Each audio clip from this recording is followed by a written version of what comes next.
Hey, everybody. Sorry, we're a tiny bit late. We were talking it backstage. I think we're live. I think we're live. We're live. Yay. Hello. Hashtag pro Hey. streamer. I have Gemma's Journey Grace on tonight, everybody. I am Woohoo. so excited. And Woo Limey's with woo. us. We have some questions about autism and about for Gemma. And if anybody has any questions in the chat, please feel free. Absolutely. I'm going to say hello to everyone that's here first. My friend Jen, thank you, sis. I love you. Good to see you. Thank you for handling my major modding. That's my girl. My brother Nick, good to see you, sir. Um, there's E. Good to see you, E. I'm glad you're here. Thank you for being here, Pookie. And Hey, there's Jesse. Jeremy. Birdfinger. Good to see Hey, ya. birds. And I think I saw Poison Whales in here. Good to see you, sir. Michael, And don't do it. Michael Songs. I Hey, could see Michael. Michael. I could see Michael's song saying, but I have to know E. And it's like, I hope that's not in relation to the Blue Waffles thing, because no, don't. Don't Google it. Do not. Oh, Don't no. do God, it. no. Don't do it. I only know Don't about it do because it. some of my co-workers got the sack after sending it around on company email like you do. So yeah. Oh, Oh no. That Oh no. hurts. yeah. They thought we don't have an IT department. We just work for a multinational bank. It'll be fine. Ha ha. Yeah, no. Oh, What? no. Oh no. Yeah. But people, I work for a bank too, but Yeah, exactly. what people do, I'll never Yeah, understand it. it's the most professional cream of the crop job ever. It's everybody's really clever that works in banking. Honest, your money is safe with us. Yeah, okay. Oh, Amy, stop. It's so true. We just don't want to send a panic into everybody, but yeah, No, it's fine. Just keep the on buying world gas and economy's petrol screwed. We exactly love you as you guys. were. Nothing's going to happen to that market. Just carry on. It's all fine. Don't worry. Right. Don't worry. It's all good. No worries. It's all fine. Everything's fine. It's burning. Yeah, Everything's exactly. It's burning fine. around us. I can hear the fire crackling, but it's all fine. I just feel a bit toasty, which is unusual because I can't afford to put the Hey. heating on. I But it's fine. know, That's right? before the economy that's fine. Anyway, Gemma, how are you? Oh, Good to we see you. have I'm another I'm show to good, do, Bunny. don't How are we? you? Yeah, I'm fine. Apart from WhatsApp being stupid and the world burning, everything's Oh, cushy. yeah. What's Yeah. annoys me because it always freezes on my cell phone. It's annoying. Uh, Oh, computers are wonderful. boo, Yet they boo. let us communicate. I'm in Detroit, Michigan, USA, and you all are in the UK, and that's a beautiful thing. Yeah, Although I do really exactly. think that's a beautiful thing. We're outnumbered, you Justine. It's a taste of things to Yay! come. We're going to claim our colonies back. No, actually, you can keep it. It's fine. You keep That's it. funny. Okay. The British are No, coming. The British are coming. Anyway. I grew up with British people, Limey. I hung out with more British people when I was young than I did American people. So it's nothing I haven't heard before. No, absolutely, absolutely. I know. Frankie I know said that you're. sorry. I know you're on your own tonight. No, I don't. I don't, Pookie. No, maybe if New He treats Zealand was a colony, maybe that Hey, one. The rest of Church. them, all you can keep to yourselves. no, take us back. Make it better again, Limey. Don't know. I tell you Oh, what, though, I anyway. am defending. I am defending Americans to some of the Limeys and the British over here because there's an increase in anti-American sentiment, and I'm like, don't Well, you I say appreciate that? that. That's half of my family. You behave.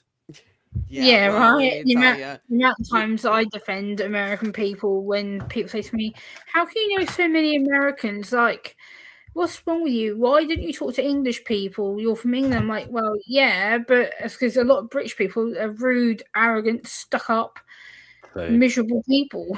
It's true. It's true. I think And some Ian, Americans are just afraid. First of all, okay, so when I, for example, when I was in Amsterdam, I was in a cafe and some young men approached and we were kind of sitting at this connected table, right? And they sat down at the connected table and started talking. And they were from Birmingham. And so literally I turned on my Ozzy Osbourne filter and I was fine. I could understand them. We were conversing. And the guy I was I with, my like boyfriend that. at the time, he was like looking I at me like that. like confused. And I'm like, what is wrong with you? And I'm Your having a great Ozzy Osbourne conversation, having a good filter. old time. I They get love it. up, they leave. And he goes, how did you understand what they were saying? And I said, what is wrong with you? Turn on your Aussie filter. What are you, stupid? Yeah, I like that. You haven't ever talked to a British person before? What's wrong with you? He was messed up. So yeah. Yeah, I don't know. Yeah, some people just can't deal with it. they Yeah, it's just like dealing with somebody from the South or dealing with somebody from the West Coast. Everybody's different. Just deal with it. Yeah. Yeah, exactly. Yeah. Right. right. Yeah, and I mean half the thing I get annoyed because like people hear an accent and then they immediately switch off without really making any attempt to hear them. Like and my mum is a classic case in point. I've been in shops and stuff and she'll be like, what did they say? And I'm like, you didn't understand that? What the yeah. Yeah, Just yeah. switches off. I'm lucky in that I grew up in a place that was pretty diverse. And so there Mm, was always an accent, mm. of some type. Just okay, it's an accent. All right, that's neat. Where are you from? Yeah, I and the didn't even thing is, realize I had an accent until I went out to Seattle and they were like, "You have an accent." And I said, "No, you don't." yeah, and I mean that's the thing, Justine, isn't it? Because as we said before, both the UK and the US has loads of accents across the population anyway. Yeah, So yeah, Yeah, I had a mm, professor that taught me all about English, the English and the different dialects in England, northern dialects, southern, Wales, all these different ones. And I was like, I never knew that. But then he would say, yeah, this, the northern sounds more a little Scottish, because they're so north. He was mm. like, think bubble. This is how my professor taught me. Think bubble and abfab. I said, gotcha. Yeah, yeah, exactly. Yeah. Damn, Oh, yeah. I like that. You're welcome, Strings Michael. and Pucks is saying his stepdad was from Reading, England, and bio dad lived in Taylor, Michigan. Oh So yeah. had a good understanding of accents. So that's cool.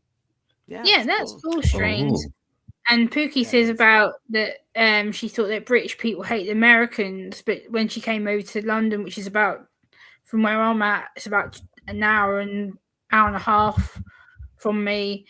Not all London people or people near London hate Americans. Like I was in a coach trip a few weeks ago and there was an American lady on the coach who lived near my area and she was like, "Oh, I bet I'm gonna get a lot of hate because I'm American and you lot are gonna all make fun of me." I was like, "Why would we make fun of you because you're American? Like, yeah. it doesn't make no difference to me if you're American, English, German, or otherwise. Like, it doesn't make any difference."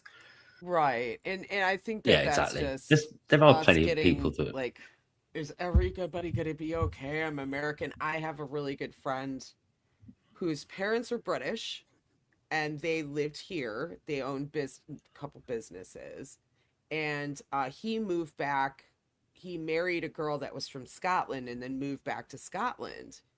And now he tells everybody he's Canadian. He was born in America. Oh no! He's, of British descent, but he was born here. It would make my husband so mad because they were best friends. We made my husband so mad at him. How dare he tell people he's Canadian? I said, well, it's okay. We love Canadians anyway. So, anyway, already Yeah, off I mean, subject. most people are cool with people regardless of where they're from generally. But Yeah, yeah, yeah, it's just online you get like extremes, don't you? So there are people that love Americans, but increasingly with everything going on, it's like Americans, and it's like no, It's the American government. That's not the American people. They are two different Right. things. Because And I not would all of not us want vote anybody that to way think that I or agreed vote. with Starmer, our current PM, Prime Minister, because I do not. No way.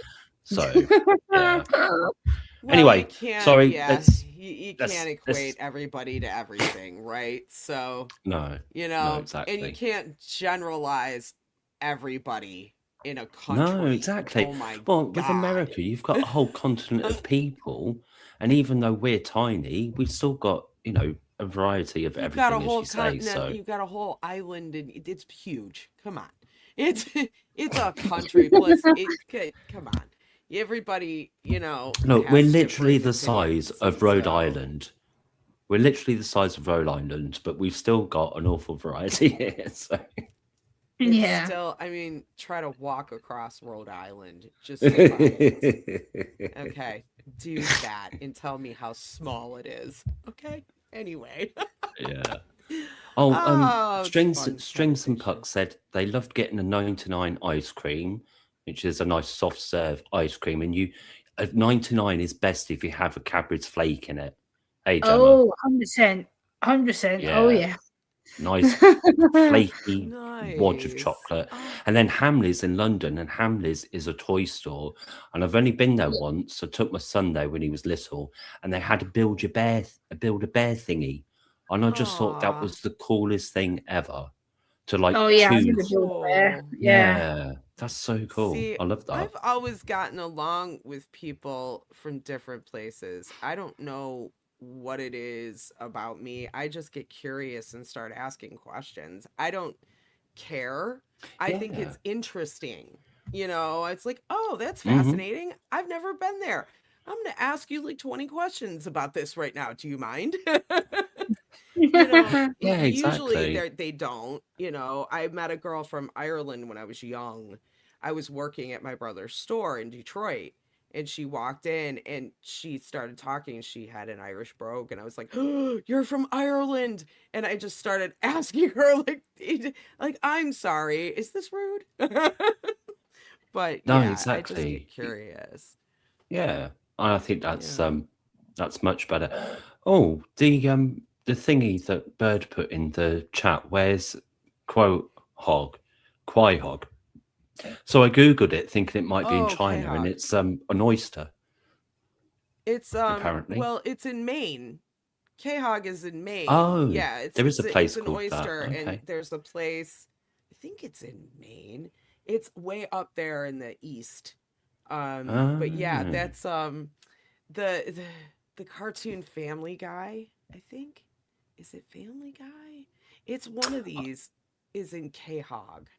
Is it that one? Or no, it's not Family Guy. I think it's Bob's Burgers in Rhode or Bob's Island. Oh, Burgers. okay. One of them. Oh, okay. I didn't Oh, know it that. I is. had It is I Family had no Guy. idea. It is See, I Family Guy. googled, and the first result was it's an oyster in like the North Atlantic or something. So. That's what it's named. But yeah, okay.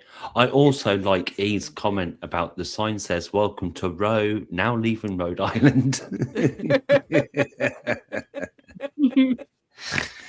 It's Smallest state in the good. union. Oh, and by the So way, yeah. I've put a gemstone and sparkles because of Gemma being here this evening in honor of our Yay. special guest co-host. Oh, thank Yes. you. I We are appreciate that. very honored to have Gemma here. I think she's amazing. She is and what I feel, you are an activist for people Yeah. with all people with disabilities. And so Mm. Yeah, I that's try. you're my hero.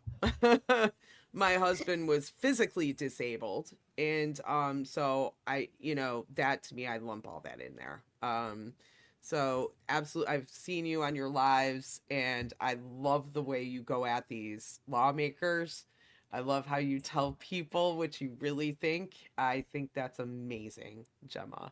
So Thank you. we need to throw I just try to make a difference to one person at a time, like, and to share my journey as a late diagnosed woman going through most of my life until my early 20s, mid 20s, till I got any form of help, Yeah. and having to then come to terms with it and go, okay, what do I do now? So I went from being someone who just thought I had depression and anxiety problems, and I thought, okay, I've got mental health issues, that's fine, I'll deal with that and leave that at that. And then when the autism diagnosis came in, I was like, oh, this explains my sensitivity to noises. I don't cope well with bright lights. I don't cope well being in big crowds of people. I get really overstimulated quite easily. And then it all started ticking the boxes. And then it wasn't until I went online and looked at all the criteria for autism online. And I was like, oh my God, food, smells, clothing, every single little thing that was noticed on there. I was like, that's me, that's me, that's me, that's me, that's definitely me. I'm like, oh. And then as I got used to it, I'm like, oh, that's not a bad thing, Gemma. Like, why are you getting so angry about it? And then now I've learned to accept it and be like, you know what? If I can help one person understand and find myself in the process, then it's all good. That's amazing. I think that's an amazing response. And so smart, because I largely why I started this mental health stream was to help myself too, right? Because I didn't feel right after losing my husband. I didn't feel right, and I was lonely. Yeah. And I did not want to replace that hole with something unhealthy. So I decided to explore, and I couldn't be the only one. So in a similar way, I can relate to all of that so intensely. And in that, how does it, being diagnosed at 25, so later in life, Yeah. did that make you view your past any differently?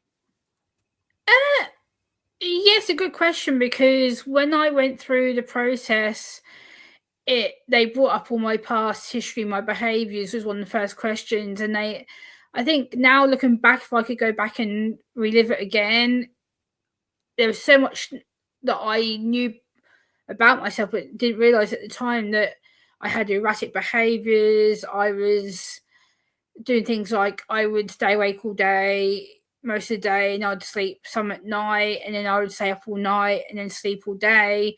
And people would be like, Gemma, what's wrong with you? Why are you sleeping when you should be awake? Like, what's and then it started to do things like play tricks on me a little bit, and people just like, oh, Gemma's just antisocial, like leave her alone, like she's fine, she'll get over it and whatever. And then it wasn't until my mum started seeing things, she's like, Gemma, you're getting really on people's nerves, like your attitude, you're blunt, you're rude, you're very direct with people. And I'm like, yeah, I've always been like that. Like, I've always been direct, I've always been blunt, who cares? Like, and my mum's Right. like, well, that's not the attitude, Gemma. And I'm like, well, and now looking back, I'm like, oh no, like the way I spoke to people was such disrespect and no admiration, or my tone is literally, I don't care about you, I care about me.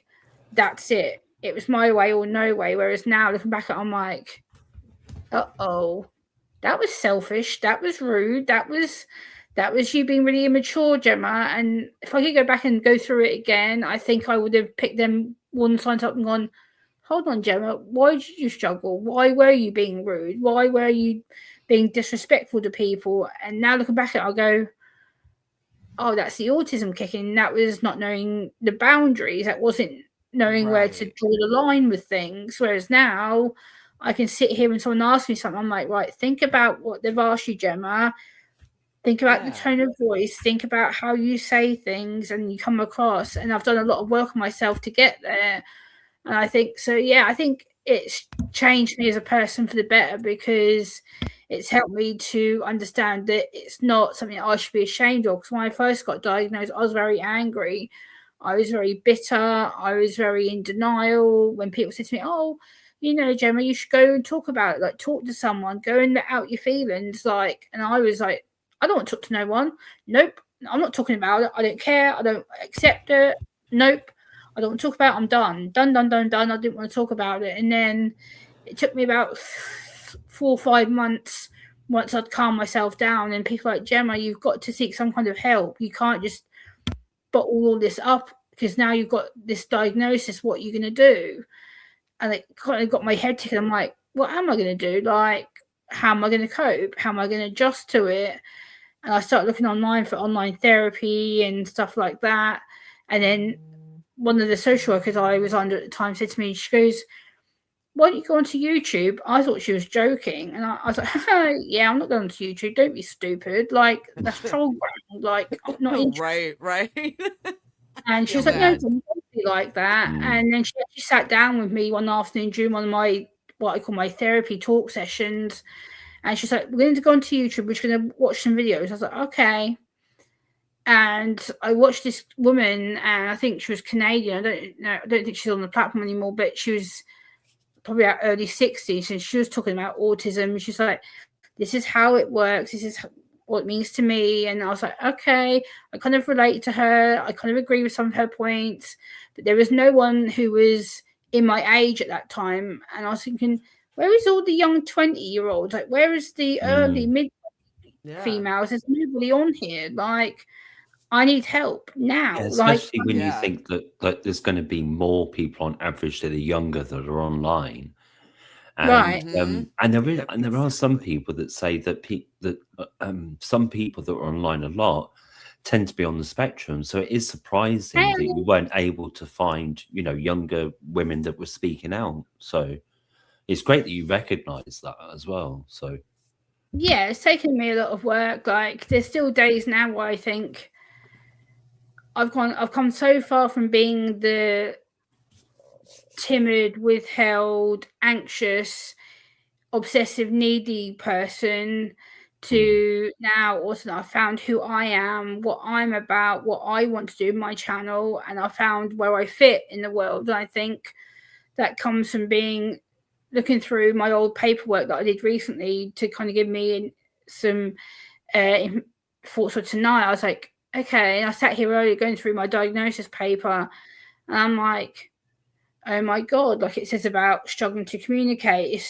It says about I struggle to socialize with people. I'm like, but yeah, Gemma, you're really good with being online with people. You're really good with how you communicate online. But when it comes to real life with people, no. Gemma turns into this person who is anxious, and I can go mute. I can go withheld myself. And people are like, what's wrong with you? You can do it online all day, every day, and you're fine.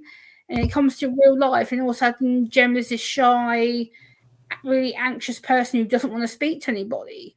So it's like I become two different people. It's like I become the social person online, and then I go offline, and I'm the anxious Gemma that wants to withhold from everyone. I'm like, why? Like, why am I these two different people? All of a sudden, now I'm getting a lot more better at it. But there's still days where I'm thinking, I really don't want to talk to nobody. I don't want to come out of bed. I don't want to do anything. But if I don't do anything, I don't show my face online, then I'm not going to help myself or help anyone else. So I have to learn to overcome that just by forcing myself to go, let's do something. Let's do a video. Let's go and support a friend. So from what you're saying, Gemma, does it happen with you sometimes then that the offline social world overwhelms you, and then that kind of puts you off even going online where you normally feel more comfortable as a result? Yeah, absolutely. 100%. Right. Yeah. So I'm wondering if it happens that way in the negative, has it ever happened for you the other way, where gaining more confidence being online has transferred into your offline life at all? Yeah, it has. Like, obviously, I'm part of a local community of like Elvis fans and Freddie Mercury fans, and my confidence in me online has then started to transfer into that, because I can go and socialize with them because they're safe people. I've known them a long time.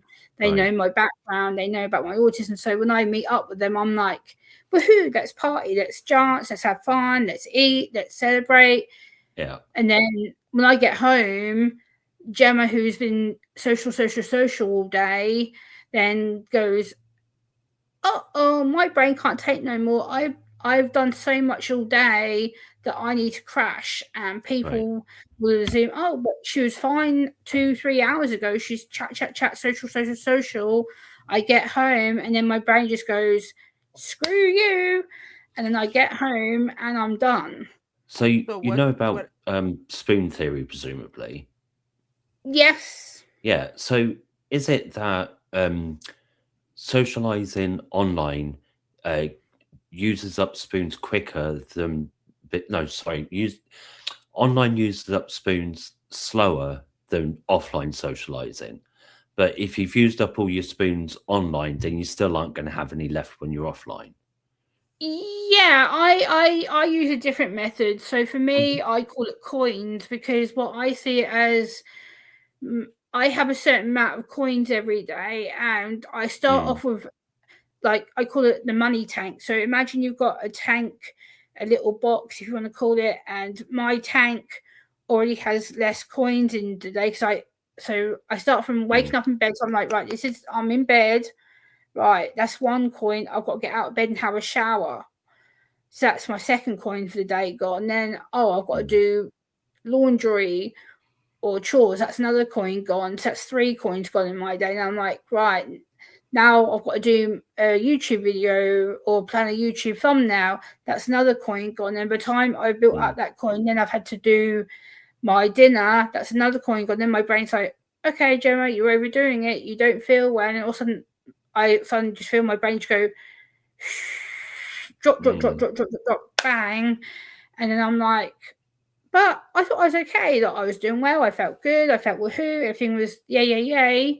And then my body just goes, well, hold on a minute, Gemma. What did you do yesterday? Oh, yeah, you did laundry. You went out and were social at your friend's house or your cousin's house. And the next day you've got up, you've done chores, you've done online activity, you've been out to a meeting. And then my brain's going, hold on a minute. No, too much. And then my brain just goes, right, you feel sick, you feel tired, you feel anxious, and my body just goes in 5, 4, 3, 2, 1, and I don't have no control. My body just goes bang, and I'm like, what? I thought I was all right, and then it just, it makes you stop. So is there like something that you feel better when you're feeling that way, when you're overstimulated? Is there something you can do for yourself in particular? Yeah, mostly I have like little fidgets. So whether that's using like my jewelry, for instance, like my bracelets, I can sit here, like, people wouldn't know that I'm actually stimming right now. Like, I have my Pandora bracelets and I sit here and I just fidget with them because they're on my wrists. I can just turn them. That helps me to self-regulate. Or I have my poem folder here, so sometimes I'll sit and stim if I'm watching a stream, and I'll be reading some of my poems I've done, and at the same time I'm interacting in the chat. I'm like, okay, I'm good. I felt a bit panicky. I felt a bit like I was being overstimulated, and then also I'm like, right, Gemma, do something just to take 2 minutes away, or take 5-minute break, get a drink, go for a walk into the kitchen, get something to eat. And when I come back, my body's not feeling as heightened as it was, and then I'm like, okay, I'm good. I can regulate. Gemma, so it's little things like that. Yeah. Just for people who may not be aware, can you explain what STIM is? An abbreviation of stimulizing or stimulant. Stimming is what we call self-stimulatory regulatory behavior. So it's basically autistic people tend to stim more than the neurotypical people. Let me define that term because I've got in trouble for this before. Neurotypical people means people who identify as not disabled or have not yet been diagnosed with something. So just before, in case anyone goes for me and says, oh, you can't say neurotypical. Yes, I can, but I have to be careful the way I say it because people get upset with me. So, yeah. Why do people get upset with you saying neurotypical? Because they think it means neuroboring. Yeah, they think that I'm being rude to them because they're not neurodiverse or they're not disabled. They say, well, for you're being sake, rude. I'm how like, ridiculous. Ridiculous. So it's just, I have to make sure I They will play get butthurt at anything. Okay? Jeez, I mean, I thought I was easily offended. Blimey, Nora. Me too. There's more people in the UK like when I've been out to meetings and I've met someone who identifies as non-disabled or not neurodivergent, they'll say to me, well, you can't call me neurotypical. I'm like, well, yes, I can, because you've just come up to me, you've started talking to me, and you said to me, well, I can kind of relate to you, Gemma, but not because I'm not disabled or autistic. And I'm like, so you're neurotypical then? Yeah, and and then plus the they're like, fact you included a caveat by, an extra thing by saying it's either people who aren't neurodiverse or haven't been diagnosed as neurodiverse yet. So you're not even saying that they are necessarily neurotypical. That's just your understanding at that time. yeah, And maybe they are neurodiverse, and they should get a grip. Yeah, how right, about be thankful that you're neurotypical? I mean, right. just I would just it would be but great to be also not it's oh. just like, it's not an insult, is it? It's just a description. It's not Yeah, like it's not yeah, like you've said, no, no, no, no, you're just boring, you're just typical. And when you haven't done no, that, I mean, God, This screw. pen is white. That is like Oh my she's God, I'm saying. so offended. How I dare you? know. How dare you?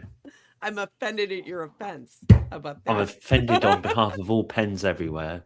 Blimey.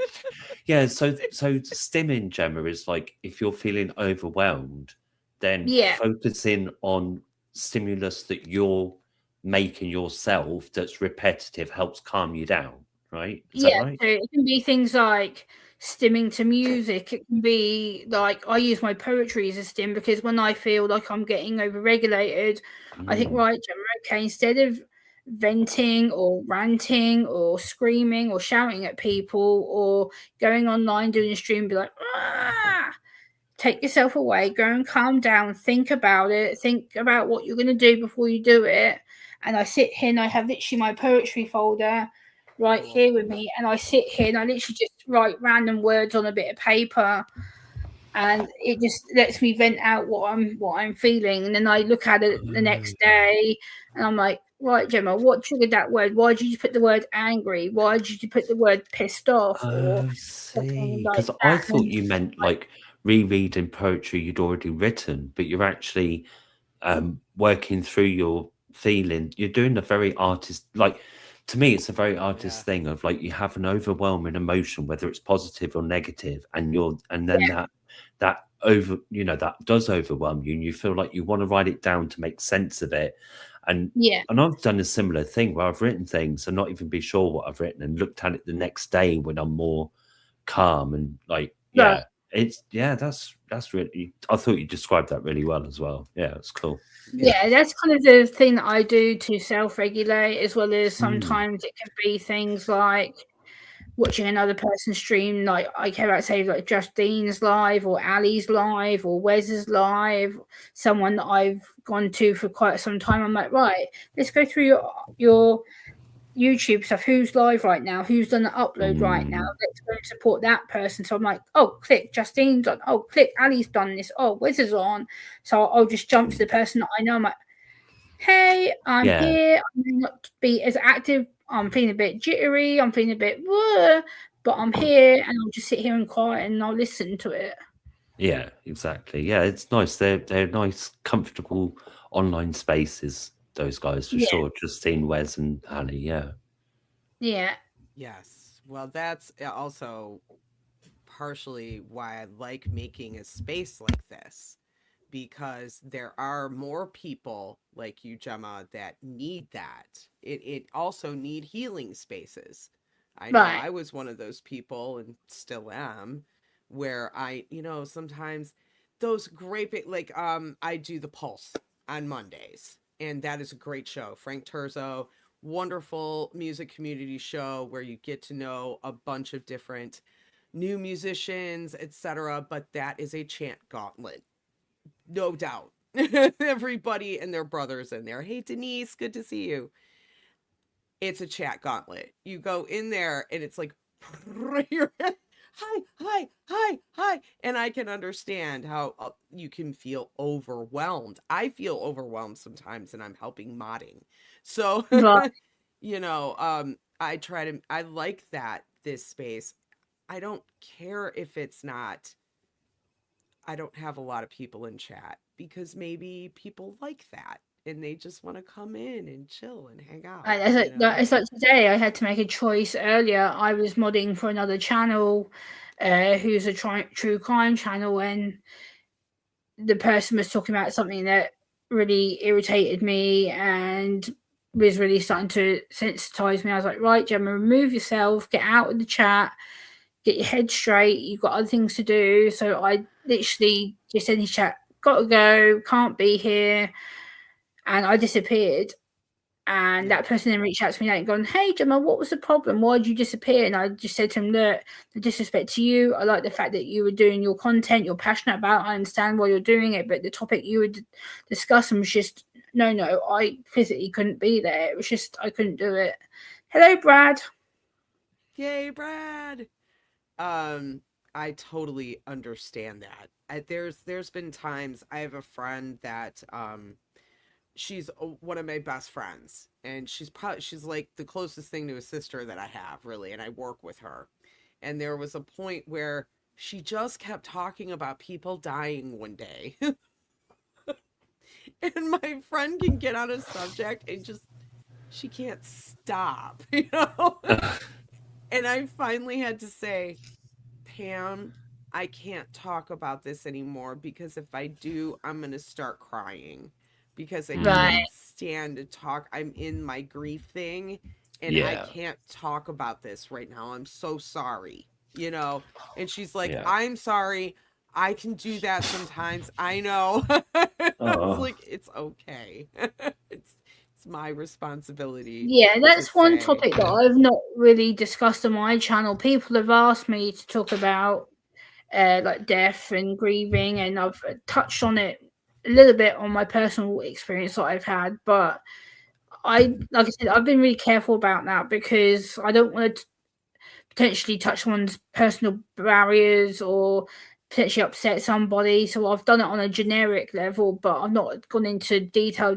I'm thinking that's one topic that I don't know what to do because if I don't do enough, then people want me to talk about it. And sometimes the video I have done on it, people, oh, can you expand it? I'm like, I don't want to push a barrier of upsetting people because grief is such a hard subject to talk about to begin with.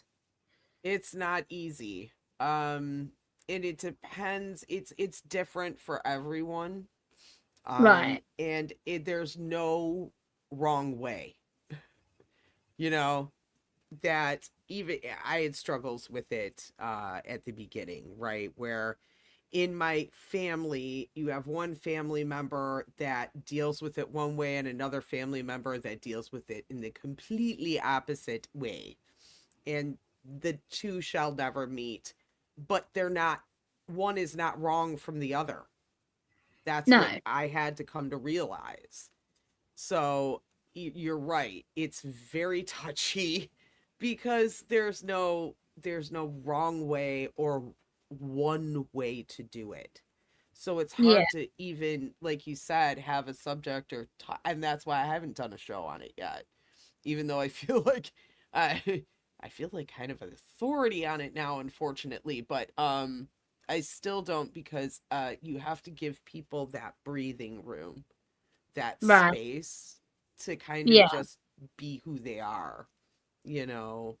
Uh so yeah, that's a the grief is a crazy subject. And I don't know how that affects in autism. How does how is Yeah, that? so for me, from my own personal experience, because I actually had to go through grief twice in the last 2 years. I lost both my nana and my grandfather within 12 months of each other. My grandfather Mm. had severe Alzheimer's. My nana had early dementia, early onset dementia, and my nan was more of a shock than my grandfather. My grandfather had been ill for quite a while with it, so I kind of adjusted to him going through it. And my nan, it was Mm. just completely out of nowhere. She'd gone from having a fall and having a concussion on her head to Mm. then weeks later, just she'd gone from being this independent 88-year-old to then all of a sudden just being like a child. And I'm like, Oh. how? That's rough. How can she go from being an 88-year-old Oh. woman Right, and to fine. acting Yeah. like a 12, 13-year-old within weeks? And I'm like, Yeah. what? A knock on the head can't cause you to go from being an 88-year-old to a 13-year-old within like 4 weeks. That's Like, crazy. it was really Yeah. bizarre. And like, she started shouting and cussing and doing things that she wouldn't do. And I'm like, what is wrong with her? Like, why is she being like this? And one day she really upset me because she said to me, she usually called me her little Gem. She's like, oh, Gem, let yourself in with my door key. I was like, okay, I'll let myself in with the spare door key. And then one day I let myself in. I was like, hey, Nana, it's Gem. I'm here. I'm just put my coat on the hook. And she shouted, she was, who the hell are you? What you doing in my house? And I was like, it's Tuesday. I come to see you on a Tuesday. Like, I'm here for fish and chips. Like, that's what we did on a Tuesday. Oh. And she'd lost it. She was like, you're breaking in my house. You're breaking in my house. And I'm like, I'm not breaking in your house. I've used the door key, which you gave to me. And then it got worse. She started screaming, and then my uncle gets called because my uncle was one of her emergency contacts, and he was like, "I got a call saying that someone was breaking into our house." I went, "No, it was me." Just her granddaughter. Yeah, I've let she myself didn't in like recognize. I used to for years. And he went, "So no one's broken?" I went, "No." I said, "I'm the only person here with her. Like, I've literally just come up the stairs." And then all I've got is abuse spewed at me. And I'm like, he goes, oh. And then he comes upstairs, tries to calm the situation down with me and with my nan. And then also my mum gets called. My mum arrives. She goes, what's this about this break-in? I went, there wasn't no break-in. I said, I was letting myself in with the door key. She's like, what? She's called all the kids telling us that she's had a break-in. I went, no, I'm the only person here with her. Right. And then at that point, we were like, uh-oh, there's something not right.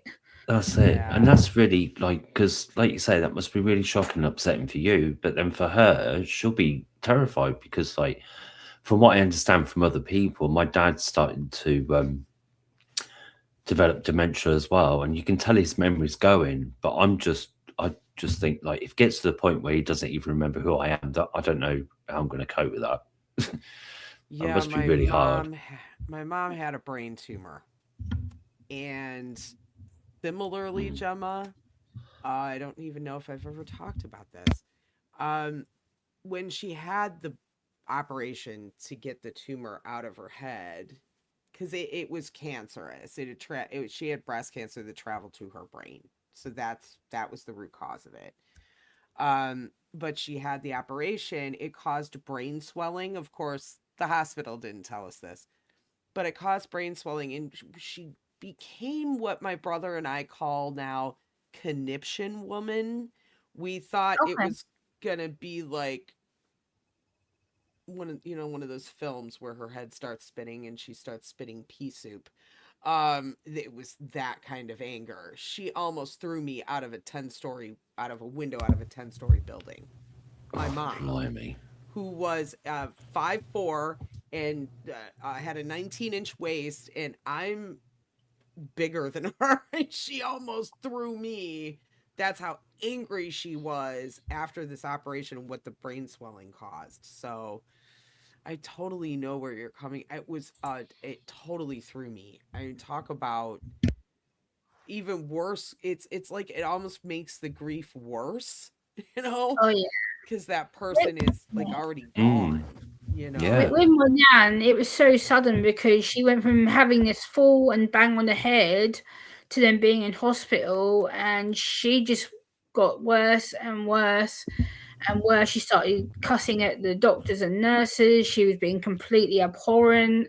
She was scaring other patients. I'm like, she never would be like that. If she knew she was being that horrible, she'd be absolutely embarrassed. Like, no. Right. And then when she eventually got into the care home, she just went from being already semi-bad to then She just went down. she just lost it. And it was heartbreaking because I had to sit there with my mum, my sister, and hear her saying all these foul things. And she'd say things like, she used to call me, she started calling me strange girl towards the end. She's like, who are you, strange girl? Long hair. I don't know who you are. And I was like, yes, you do. I'm your little Gem. Like, there's a picture of us over there on your mantelpiece. Right. Like, that's me and you over there. And she's like, but you don't look like that on that picture. I was like, yeah, I was little on Yeah. that picture. I said, I've Yeah. grown up a bit now. I'm older. I'm like, and she's like, but you're. She goes, not same hair. And I'm like, yeah, because my hair's long now. I said my hair was short when I was on that picture. I was a little girl. Right. And she, you don't look the same. I was like, yeah, because Oh, I'm they not love going it. to. I'm older. Like I'm maximum height that I am going to be now. I said, I'm a little bit older than what I was there. And she's like, don't argue with me. I'm like, I'm not arguing with you. I'm just stating a fact. Like, I'm not going to look the same like I did in that photo 17, 18 years ago. Yeah, the way you were talking about the kind of the way you knew something was turning. With my mom, I would after the opera, I'm sitting there in the hospital room with her, telling her about my job, something about work, and my boss at the time, who's a jerk, and she said something odd, like she would never say in her life, like, "Oh, I didn't teach you how to be this way or something." And I looked at my mom like, teach me how to be what way? And she had this weird look on her face. And like right after that is when she started turning and being weird. But now my mom would come out of it and once in a while go, this one time it was in her kitchen. She was back at home and me and my sister-in-law were doing dishes at the sink and she was standing behind me and she said, "Who are you people? Take me home. Take me home right now." And we got used to that. She would do that often. And we just Yeah. kept kind of going. Just like, okay, it's not a big Yeah, deal. that's what She my was nan okay. started to do when we had to put her in the care home. She, at first, we were told it was going to be a respite home for her for a little while, and she's like, "Okay, I'm here for a little while, but I can go back home." And then we're like, "Yeah, okay, you can go back home." Yeah. And then as the dementia got worse, they were like, "Look, she can't go back home. She's not agreeing to have carers come out. She's too ill. If she goes home, she's not unsafe." So we're like, "Okay." And then she was like, "Oh, so you're making me stay in this prison against my will. You're making me stay in this hellhole." And I'm like, "Well, yes, no, because you're too ill to go home. You are unsafe. You won't have carers come out. You're in the best place that we can have you in because you need care. You need to be looked after. We can't do that." And she just went downhill straight after that. And she was in the care home for about just over a year, and she was like, "I can't do this." And the last time I saw her a week before she died, and I feel really bad because I refused to go back to see her. And the last time I said to her was, "I can't do this no more now." And I said, "I can't see you like this anymore," and I refused to go back. And then 5 days later, I get a phone call from my uncle, my mum, crying. Nana's gone, Nana's gone, Nana's gone. And I was distraught. I was just like, I can't believe I did that to her. Like, I literally walked away from her room, said I'll never ever see her again, and 5 days later she was gone. I was like, that really killed me. I was like, why did I do that? But now looking back at it, my brain, I couldn't cope mentally. I was not in the place to deal with it. I just had to cut it off and be like, that's it. And that's how you had to deal with it in the best way that you could Yeah. for yourself.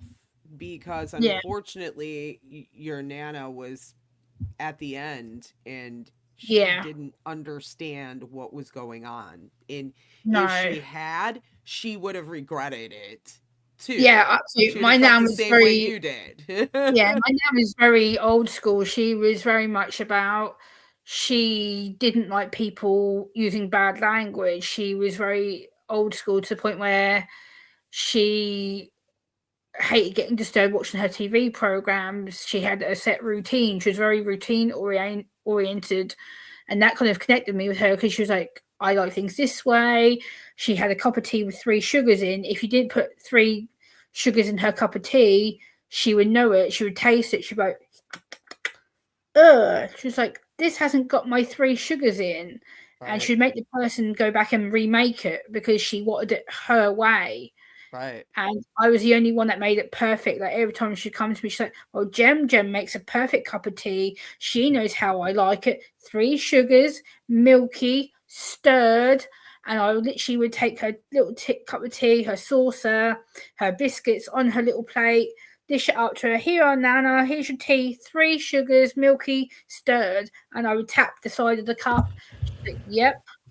And I'd be That's the only one awesome. allowed to make her cup of tea because everyone else would make it wrong. So every time I went, Jem will make the perfect cup of tea. I'm like, "Yep." See, that's a badge of pride in a family. If somebody says, "I only have tea made by that person because they do it right," it's like, "Yep, that's me. I'm the official Yeah. tea maker." Yep. Right. That's proper old school. If she has biscuits and a cup and saucer, that's either old school or posh. Because Yeah, like, we and old yeah, Right. school. mugs all the way. But yeah, Yeah. yeah, that's cool. Oh, that's really Yeah. nice, One Gemma. thing I But still do with my mum now as well, I'm like, my mum has 3 sugars in her tea, and I always tap the side of her cup. I'm like, 3 sugars, milky, stirred, tap, tap. And she's like, "Gemma." And I'm like, I always do it to my mum now as well. It's just a thing I That's cool. do. That's awesome, Yeah. though. that's And nice. it's a excuse me. Little Spilkus in the Connecticut zoink. Sorry guys, it's raining, it's snowing, and it can't decide what to do here. It was I do Fahrenheit. So it was like in the 60s degrees Fahrenheit today, so it's probably I think around 14, 15 degrees Celsius. And it's going to snow now. So it's just wonderful 30-degree drop. Anyway, so every time I try to speak, I'm like, Yeah, I wish the conversion between the two was easier to do, because it's like Oh, I've just yeah, me I've too. just oh, got that's just Google a up, and it's like yeah. you have to minus 32 times by 5/9, and it's like, what? No. Why?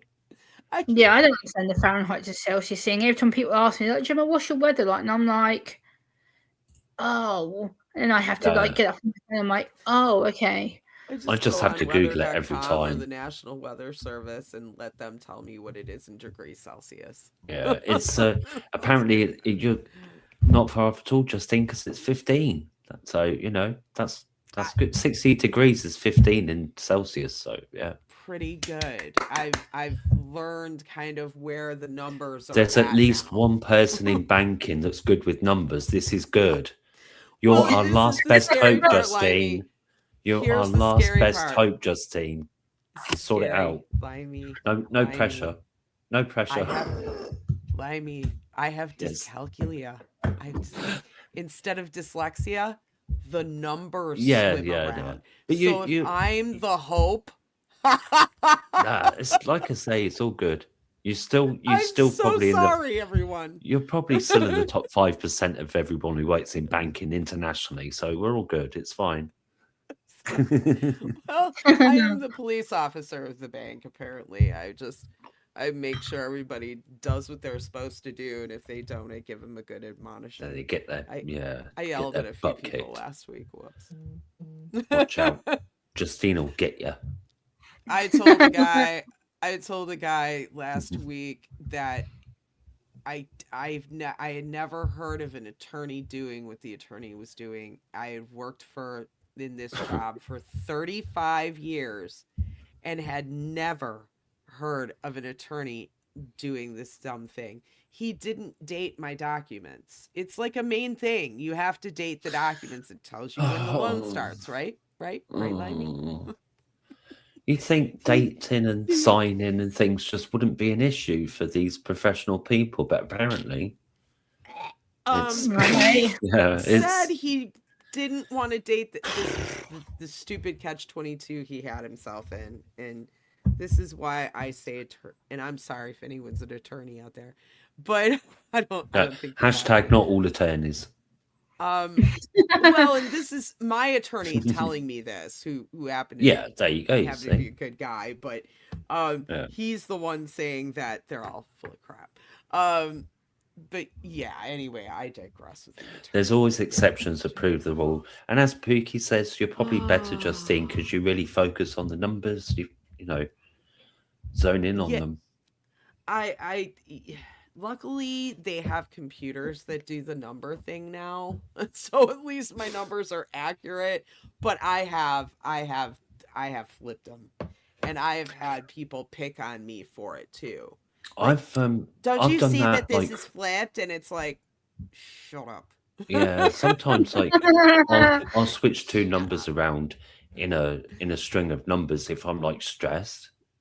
Right. And it's yeah, and I'm like, have a go at dyscalculia, but only really mildly, and it just comes out with because I don't find I'm as fluid with maths as I am with like English and stuff. So yeah, I've often wondered if I'm Right. just a little touch, or maybe I'm just I'm daft. I don't know. Who knows? no. No, no.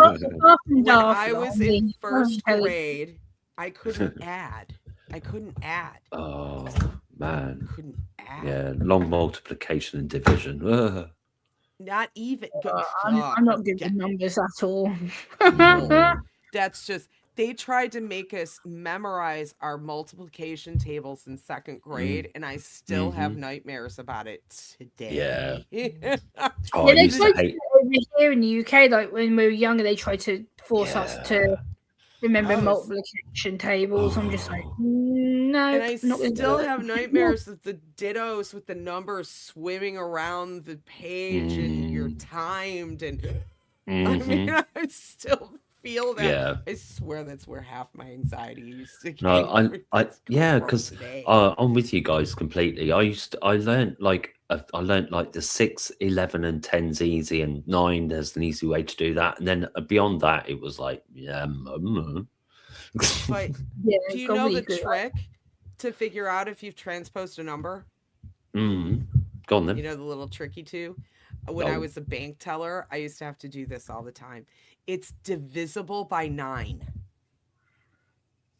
If you What's can the divide your n number, you can't figure out like you're trying to balance something and right? that n number's wrong, but it's divisible by 9, it's a transposition in your math. Somewhere you flip numbers. Isn't that Oh, crazy? Because when you do your Wow. multiplication, my mom taught me how to do this. When you do multiplication tables, and I had terrible time with 9s, terrible time with 9s. I could not multiply 9s. So it's 9, I had to do it with my fingers, 9, 18, 24, 36, no, 24. See, I still can't really do it. But 9, once you do it on 18, one hand, it 27. flip the numbers on the other hand. You're 27. You see, I can't Yeah, even do math. because the way I mean- remember, the way I remembered the 9's times table was it's up one number in the 10s and down one number in the units. Okay. So Yeah, you go, yeah. So it's like 8. So once you go 9, 18, then it's like 2 is up one from 1, and then 7 is down one from 8. So it's 27, then 36, then 45. Yeah. Then 54. So that's the way. Then Yeah, it's there you the go. opposite. Then 45, then 54, Yeah. then Yeah, I do it the same way London 63. does it. Yeah. So that way, she kind of taught me how to kind of cheat it out. And because Rhett that's has how put I everybody's passed. favorite, well, most people's favorite number in the chat. Thanks, Rhett. Thanks, Rhett. Cheers. Blahs, And 6, 7 if you're under 20. Yeah, see, and that'll just show you how Yeah, right, bad Laurie? I am at math. Talking of Yeah. numbers, this is another thing that gets related to autistic people. Like Yeah, I was thinking Yeah. that, Gemma. Yeah. when I got diagnosed, I was on YouTube watching this video, and the title of it was all autistic people math geniuses. I thought, what the hell are they on about? Yeah. Yeah. And then obviously the reference to Rain Man kept coming up. I thought, oh god, here we go. Okay. Right. That's a here we go. film, number 1. One, Right. it's a film based on a person who is a savant, which is not an autistic person. It's Let me not autism. clarify that, because people assume that a savant person is a autistic person. No, they're not. A savant Okay. is a person who has high intellectual energy, high intellectual learning disabilities. They're not a autistic person. So that's a line drawn on that one, because they're not autistic. And people still keep saying to me now, oh, Dustin Hoffman's autistic. No, he's not. He played a character who was a savant person. He is Right. as far as I am aware, he is non-diverse, non-disabled, as far as I've researched him. And people still say to me, well, all you So- autistic people are the same. I'm like, The character he's playing then, would it be, and I don't really like this term because I think it's rude, but would he have been an idiot savant? That's Because what they like he call was that. yes. unable, so because it's like it's supposed to be like an idiot genius, I think is what it kind of It's means. that Yeah, they a lot of have people used to call it one the thing. the idiot genius. Yeah. Yeah, it's that they have one thing. So it's like one thing they're really good at, and the rest of it they can't. So there was a gentleman that was like this. I remember as a child, I saw him on some show, like a That's Incredible or something. But it was really interesting because he had it with playing the piano, and he was blind on top of it. So he could, but he was absolutely a maestro at the piano, which was so cool. And he used to get very agitated if he wasn't playing music, but once he started, he was smooth and perfect. It's like it calmed him. So that is a completely different condition or thing than autism. That is not autism. Yeah. So Would you not? There's a question. Do you not? What is autism? So autism, from my perspective, what I've been told it is, autism is a neurodevelopmental disability that affects the way a person sees, feels, and communicates with others. And it has certain traits, like I did mention to you earlier before we went live. It's to do with how my communication is, and I have certain heightened senses to things. So for me, I have sensitivities to being in crowded situations. I have situations with food. I have situations with being touched. I have situations with certain clothing that I wear. Like, I can't stand any clothing that has tags. If I feel a tag in the back of my clothes, they will be gone soon before I even put the outfit on, because the tag will itch and irritate my skin, and I'll literally sit here and be like this. And people have seen me on the street, like, Gemma, what's wrong with you? Why are you scratching? You're constantly scratching. I'm like, there's a tag in my jumper. I can't get to it. It's irritating me. All I can feel is like my neck is on fire, and I want to rip it out and stop myself from getting overstimulated. So as soon as I buy a new outfit or a new jumper, I will literally go into my kitchen, get the scissors, put it into the back of the top, cut the label out, and then I'll wash it, because I don't want to sit here and be like, because I'm uncomfortable. Because that'll make you miserable. So you've discovered, in knowing yourself, you can mitigate that. That's amazing. Yeah. And that's the thing, because you describe it as being on fire, and like you say, with being overstimulated, I can imagine that's the thing for a few people where, like, and it does happen occasionally to me, but not on fire, because as far as I'm aware, I'm not on the spectrum. But it's like just some of them feel just really scratchy, so I end up cutting them out because they just So it happens to people who are non-disabled, neurodiverse, non-neurodiverse. It can also be a form of texture issues as well, because there's certain things I just can't wear. Like my late grandmother, who also had Alzheimer's, she used to make me woolen jumpers. And bless her heart, like, I would try and wear them. I would try and be good about showing it off. Like, look, I'm wearing it. Like, and I used to itch for hours afterwards. Literally, I would sit here and be like, itch, itch, itch, itch, itch, and be like, Gemma, what's wrong with you? Why are you itching? I'm like, get it off, get it off, get it off, get it off. I can't do this anymore. And people are like, it can't be that bad, Gemma. It really can't be that bad. I'm like, how about I want to rip your head off? That's how bad I feel. Exactly. I want to rip your head off. Don't know. It's like, you are not that in my skin. Yeah, and then people are like, Gemma, you're just being dramatic. I'm like, no, get it off Yeah, me. it's like, yeah, don't tell me I'm overreacting. I'm going to overreact all over your head. Yeah. Yeah, You're gonna But find out what people always say, overreaction oh, is. yeah, if Gemma exactly. feels like that, then yeah, there's a reason why she's being like that. And I'm not as bad Yeah. now, but in the past, I'll be like, get it off me, get it off, get it off, get it off, get it off, get it off before I make you get it off. And people are like, Yeah. whoa, Gemma, calm down. I'm like, don't tell me to calm down. I want to rip your head off. Like, Yeah, because I ah, suppose, like you say, like people just think that you're being fussy or whatever. And even yeah, like after you've got your diagnosis and they know, they still might be like, oh, you're just being fussy, stop it, blah, blah, blah. But I mean, Maria said in chat as well, she wears a lot of her clothes inside out for comfort and Yep. wears cotton or bamboo because of textures. And I've got yeah. A a lot of couple my of clothes bamboo pairs of socks and they are really dress I've good. got on right now is a They stretchy are. cotton dress, and I love it. Yeah. 'Cause it Do you doesn't. find it harder to get like Elvis style clothes because of your autism, because of like seams in denim and things like that, or Yeah, it's more the sort of scarves that I get irritated with because I don't like feel like I'm being pressurized around my neck. I hate things being around my yeah, neck, and yeah, me too. a lot of people like they'll say, "Oh, Gemma, it's just a scarf. Like you can't even feel it. It's just material." I'm like, "Yes," but No, I feel like if I've got something around my neck and I can't move and I can't breathe, then I'm going yeah, to be like, and I feel like I'm being yeah, I suffocated. got And thing they're with like, turtlenecks "Gemma, and but stuff. it's If a they're yeah, bit of too material." tight. exactly. No, get it away from my no. Yeah. Oh, Yeah. And nope. Maria also says about fragrances. Like I don't wear for my own sensory reasons. I don't wear perfume.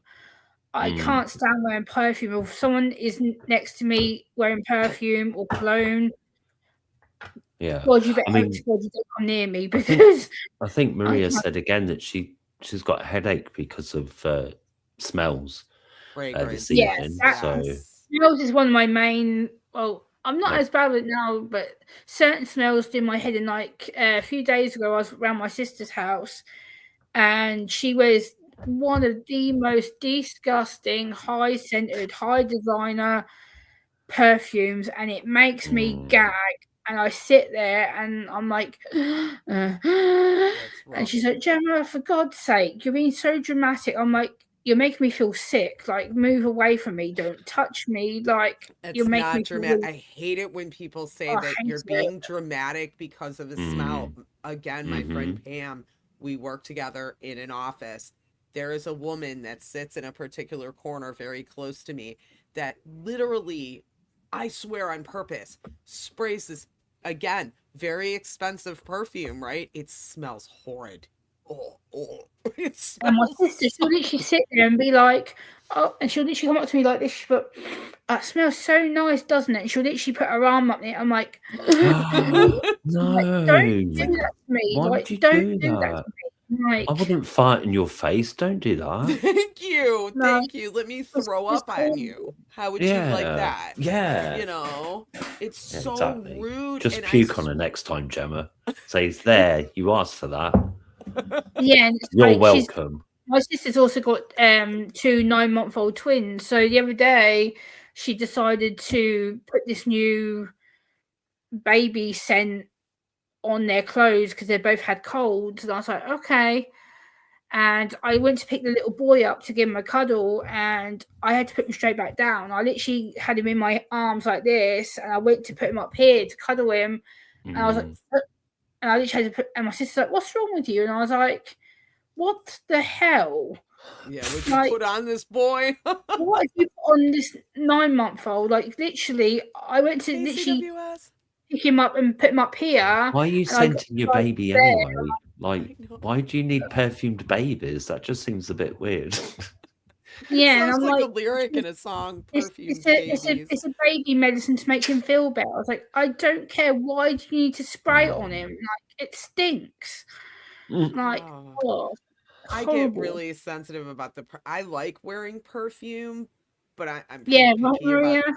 what I wear. And then if I know I'm going to be around somebody that will, like, if I was going to be around Maria, I wouldn't wear any perfume at all because I know she's very sensitive to that. Also, my friend Mm. Pam, I have this, it's a hypoallergenic perfume by a company called Skylar, and it's all natural stuff. So, like I like pine scents. So I mainly and like a sea salt. So and you can mix them and it's super light. But in it so it just smells clean. So if I'm around her, I'll wear that and she can't tell if I'm wearing perfume. And I think that's a good thing. I just smell good. You know? Yeah. That's Yeah, all you want to exactly. do. Just smell Yeah, good. Not Denise just says a good comment. She says a lot of disability justice spaces ask people not to wear fragrances. That's getting more common over here now. Like certain public places, like libraries and things like that, will Oh, say, really? don't wear perfumes, like don't wear colognes, because a lot of disabled people can't deal with being around people who have high scented Oh, smells and things.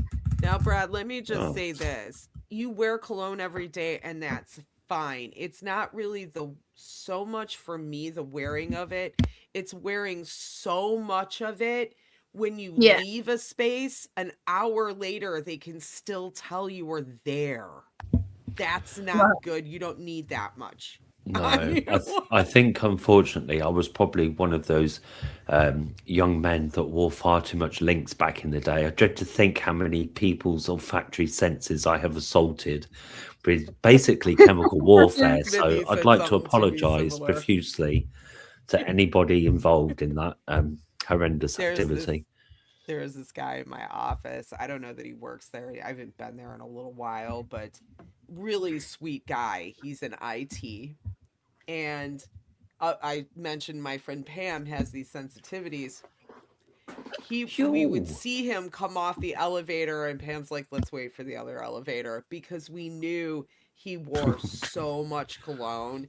You could Mhm. actually, oh, well, yep, he was here. Oh, Okay, my man blimey. was here. Like your Because you eyes could, start streaming. It's like, oh yeah, he was probably in here about quarter of an hour ago. Yeah. Hugh, hey, Hugh. Hugh.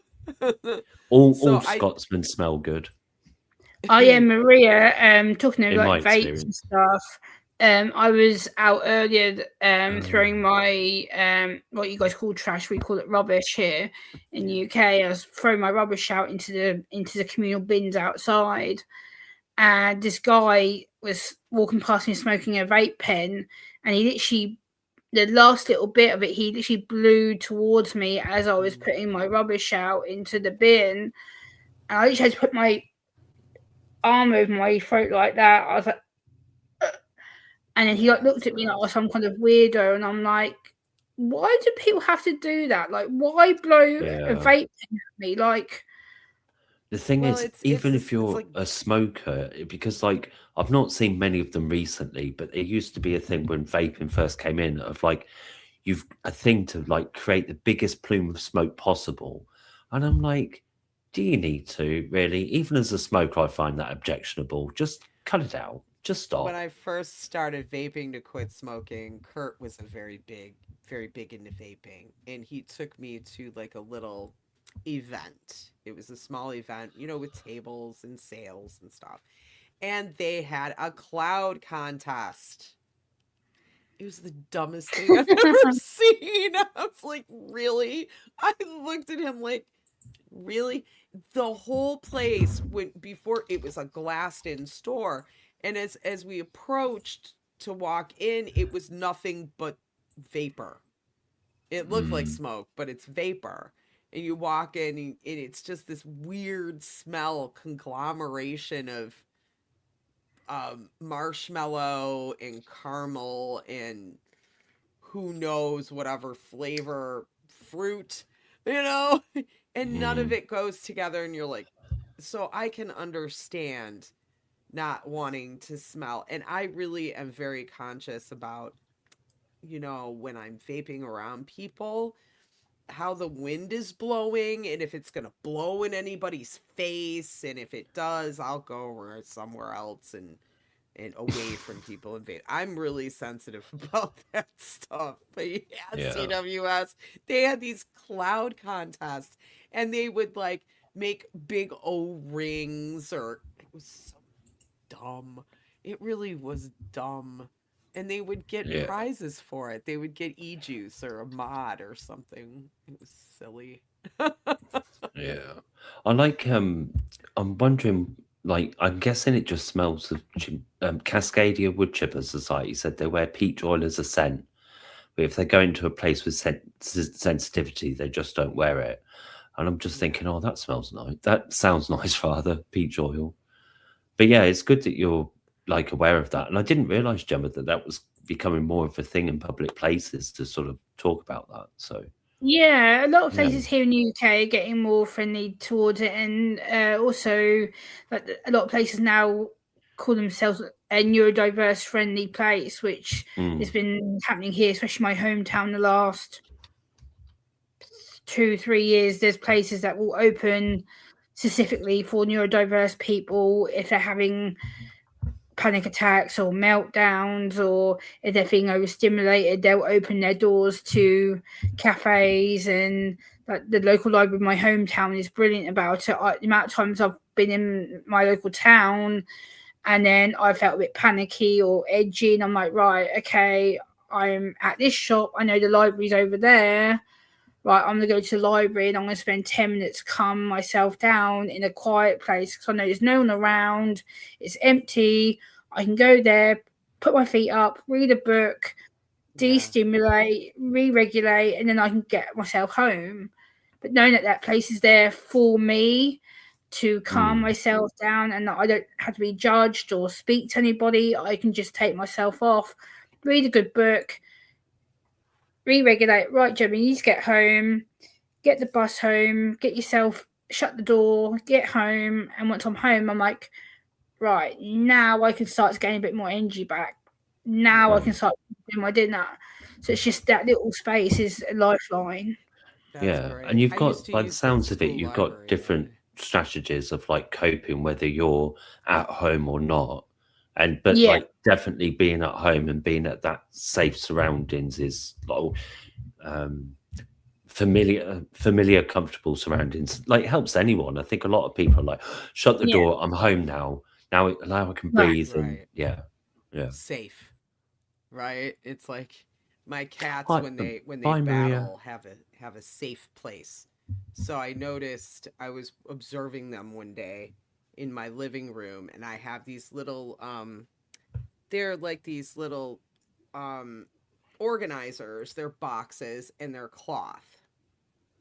And they have a top, they shut, they open and shut with velcro.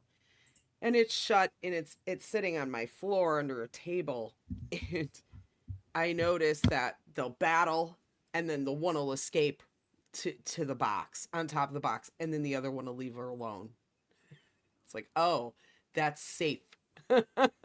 That's the safe spot, right? My safe spot, when I used to get when I had to be alone, because I do have to have alone time myself too, Yeah. um, in a big way, was this certain library at Wayne State University called Purdy, and it's an old one of the older libraries at the university, and I used to go all like it had like 10 floors, so I would go up to like the 6th or 7th floor where I knew nobody was up there at all or shouldn't be, and I would find a corner and just sit and read. That's exactly what I would do. I would sometimes listen to music Yeah. too while I did it. Yeah, Denise has just put a good thing as well. That they have movie theaters. Yeah, so here in the UK, there's two cinemas in my hometown that have just started doing these in the last probably about 4 or 5 years. I actually got approached by my local cinema to promote the scheme. They call it a neurodiverse, autistic friendly cinema theatre experience. And I actually got approached by my local cinema to promote it about 4 years ago. I think there's a Oh, video on my channel of me actually doing a cinema tour showing you the theatre and Oh, the cool. seats and all uh, the food tills and stuff like that.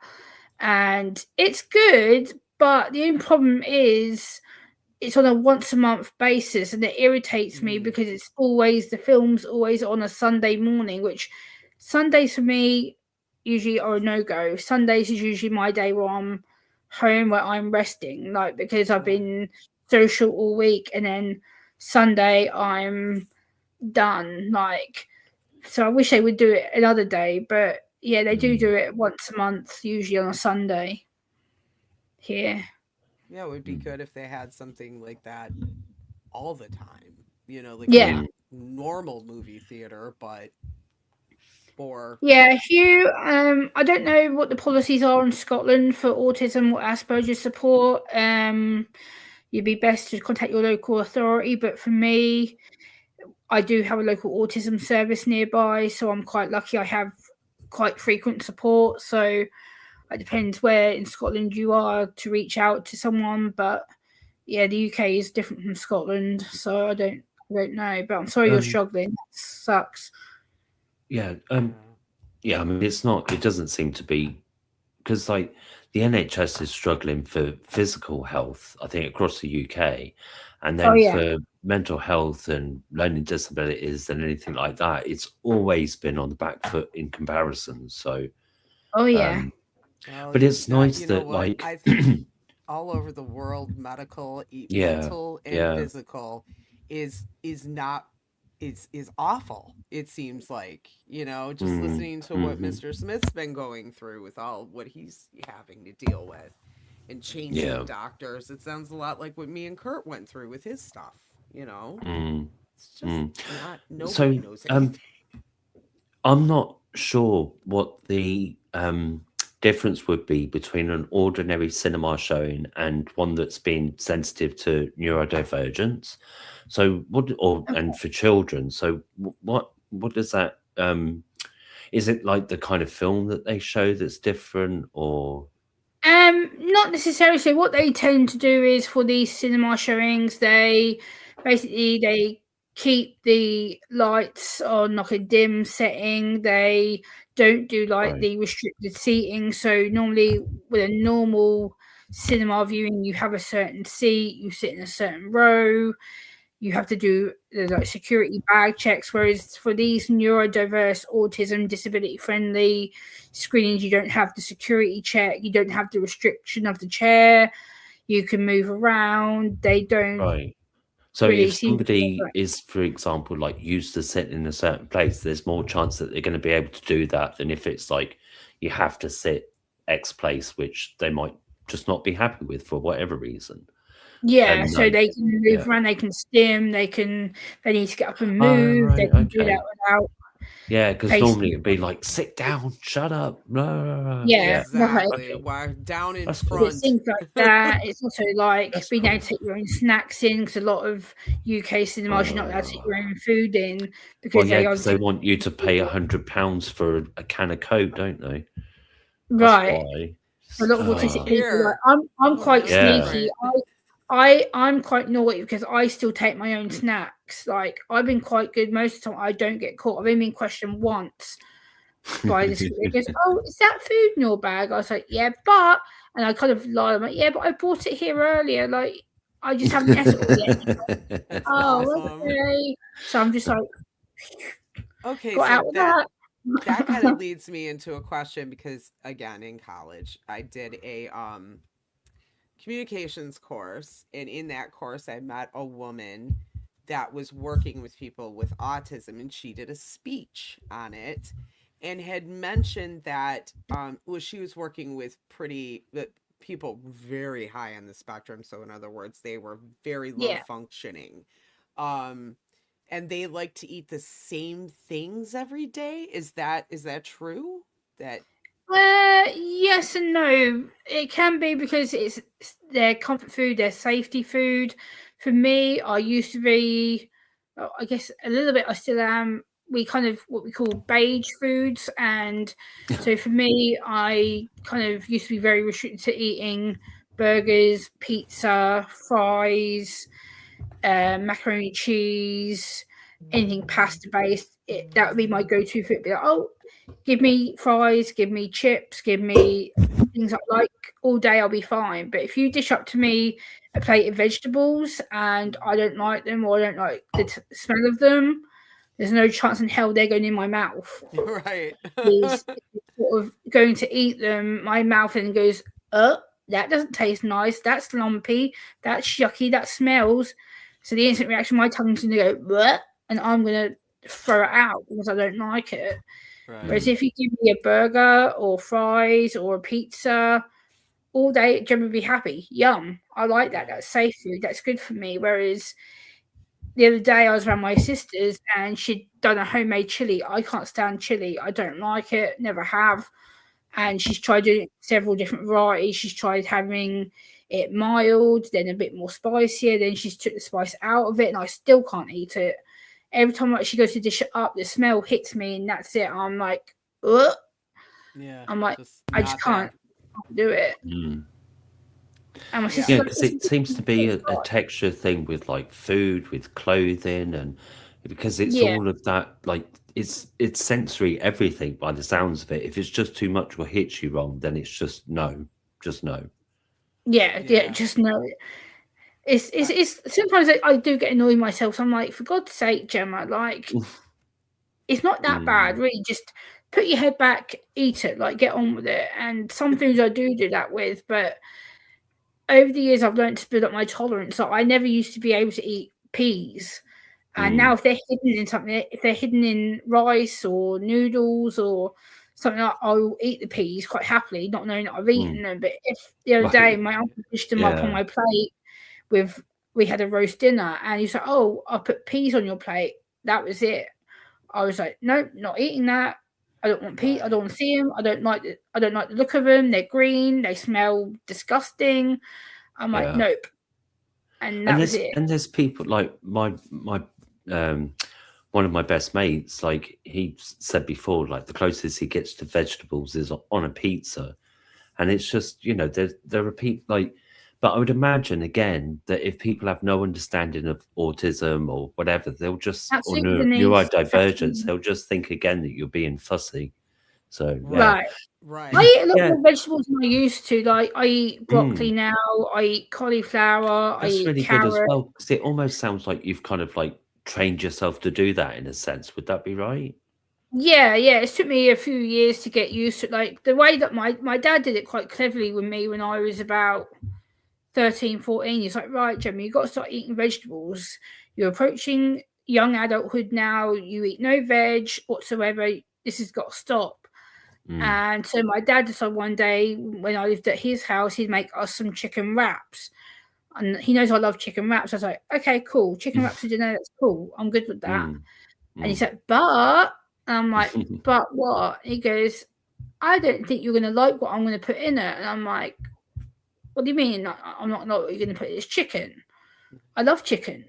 He goes, yeah, it's not just chicken, Gemma. I'm like, and then I rushed to the kitchen. I was like, right, what's he done to my chicken wraps? Like, what? And I saw these bright orange carrots.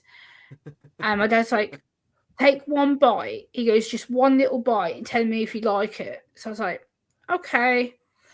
And I remember biting into him. And at first, I was gagging and retching. My dad's like, no, Gemma, come on, chew it. And I was like, okay. And I was chewing it and breaking it down. And my dad's like, you just swallowed a carrot. And I was like, Right. okay, that wasn't too bad. He goes, right, okay. He goes, let's try a bit of broccoli. I was like, I'm not. I remember it looked like a tree. I was like, I'm not eating a tree. Don't be too disgusting. No, I'm not eating that. He goes, just try it. And I was like, okay. So he gets his little like stem of broccoli, puts it into my wrap, wraps it all up, and he goes, right, take a bite from me, try it. I was like, okay. And I was breaking it down, and I went to spit it out. And I was like, come on, Gemma. He goes, it's the most tiniest little bit. You're not, you've eaten it. Just tip your head back. So I was like, so I tipped my head back and swallowed it. And now I love broccoli. Like it's one of my favorite veg, but it's taken me until about the last 8-9 years to eat any form of vegetables at all. So yeah, it's Yeah, no, that's really good though that you stuck That's with good. it, and yeah. yeah. It's I I used to be so overcoming strongly that. against it. Yeah. yeah. Yeah. I have agree a with thing what with sorry. go ahead. No, go ahead. No, I was just going to say, because like Denise's comments, I hope I haven't like spoken out of turn or whatever, because I completely agree with what Denise is saying. Yeah. And like one of my things is like I'm talking Show it about again. some of my friends who, as far as I'm aware, and they're aware, they're not on the spectrum, but they, have issues with like texture of food and things like that. But like Yeah, you're fine. everybody is different, isn't it? Because like Oh yeah. like you say, like whether in health or illness or whatever, we're all different. It all, you know, affects us differently.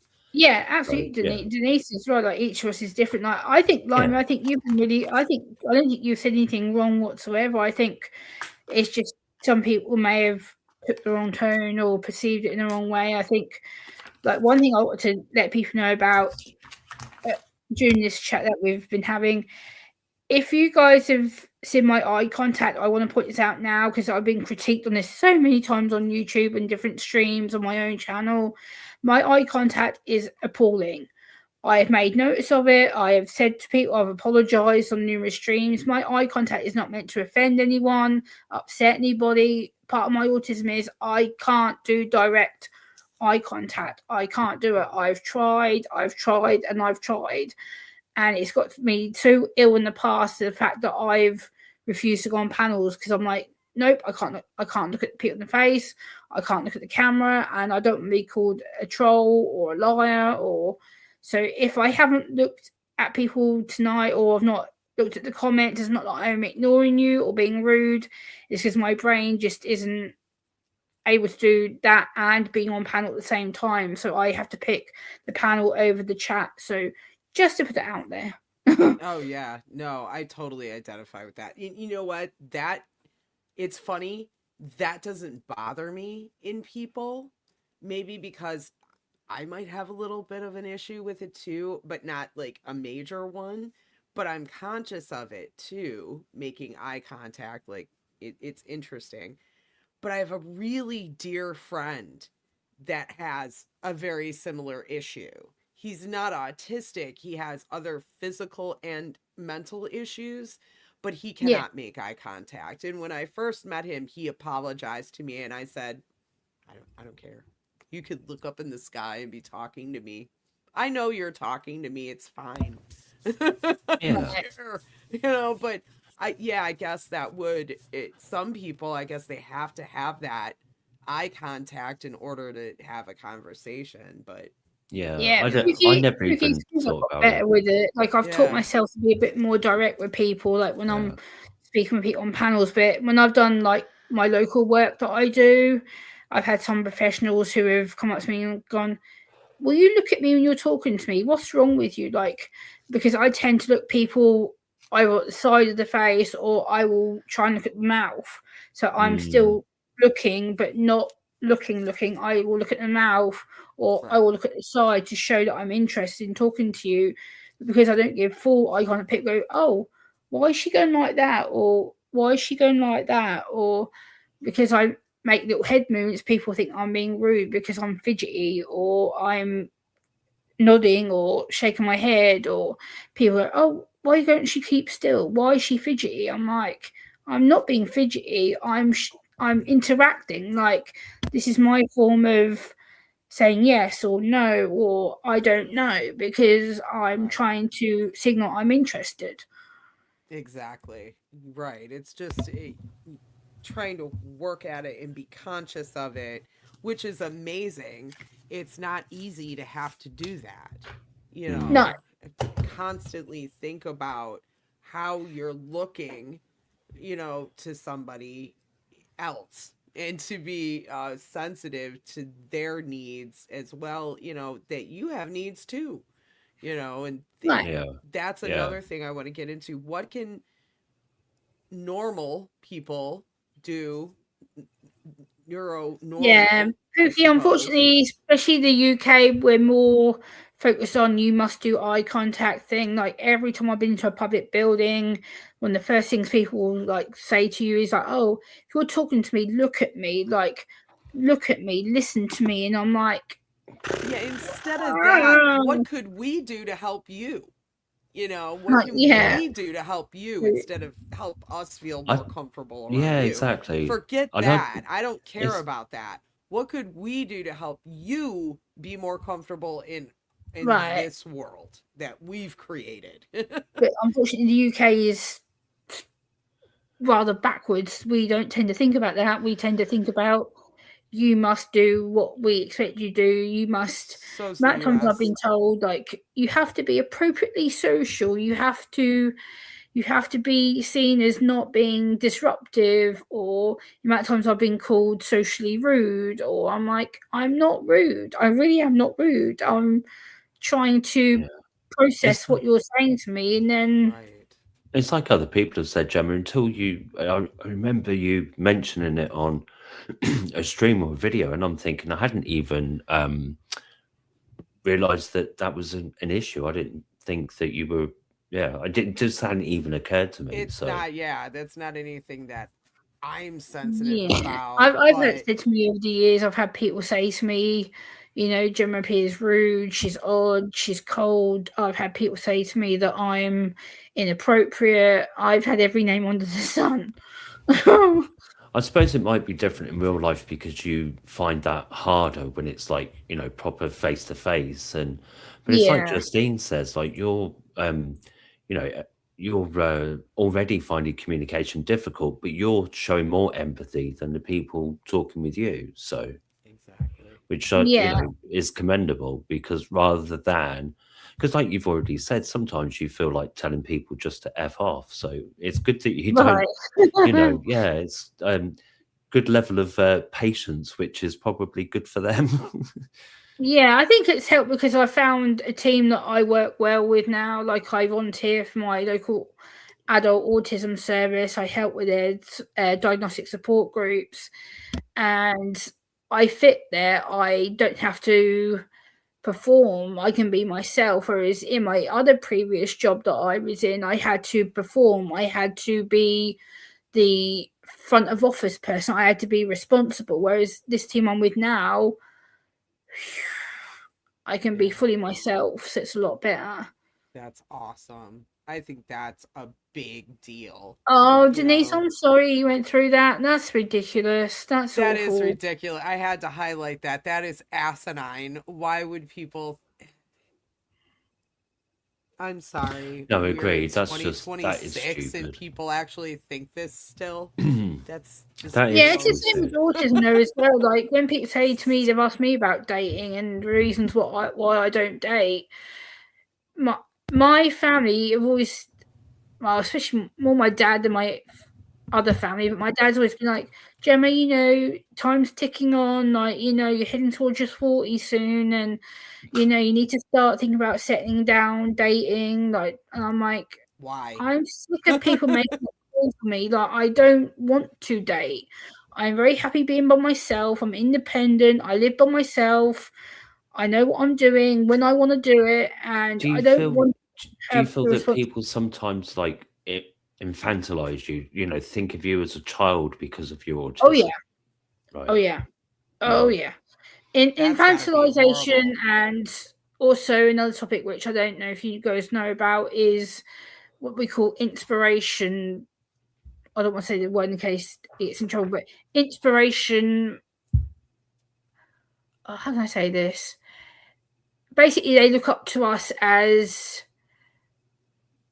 sexual, inspirational people. They want us to be their, Oh, right. Like a kink thing, you mean? yeah, yeah. Yeah, yeah. Well, I'm Uh, trying to be careful Gross. how I word it because of yeah, YouTube being Hey, no. Chris. That's lame. just, Yeah, yeah, there's people are just there. Yeah, so wrong.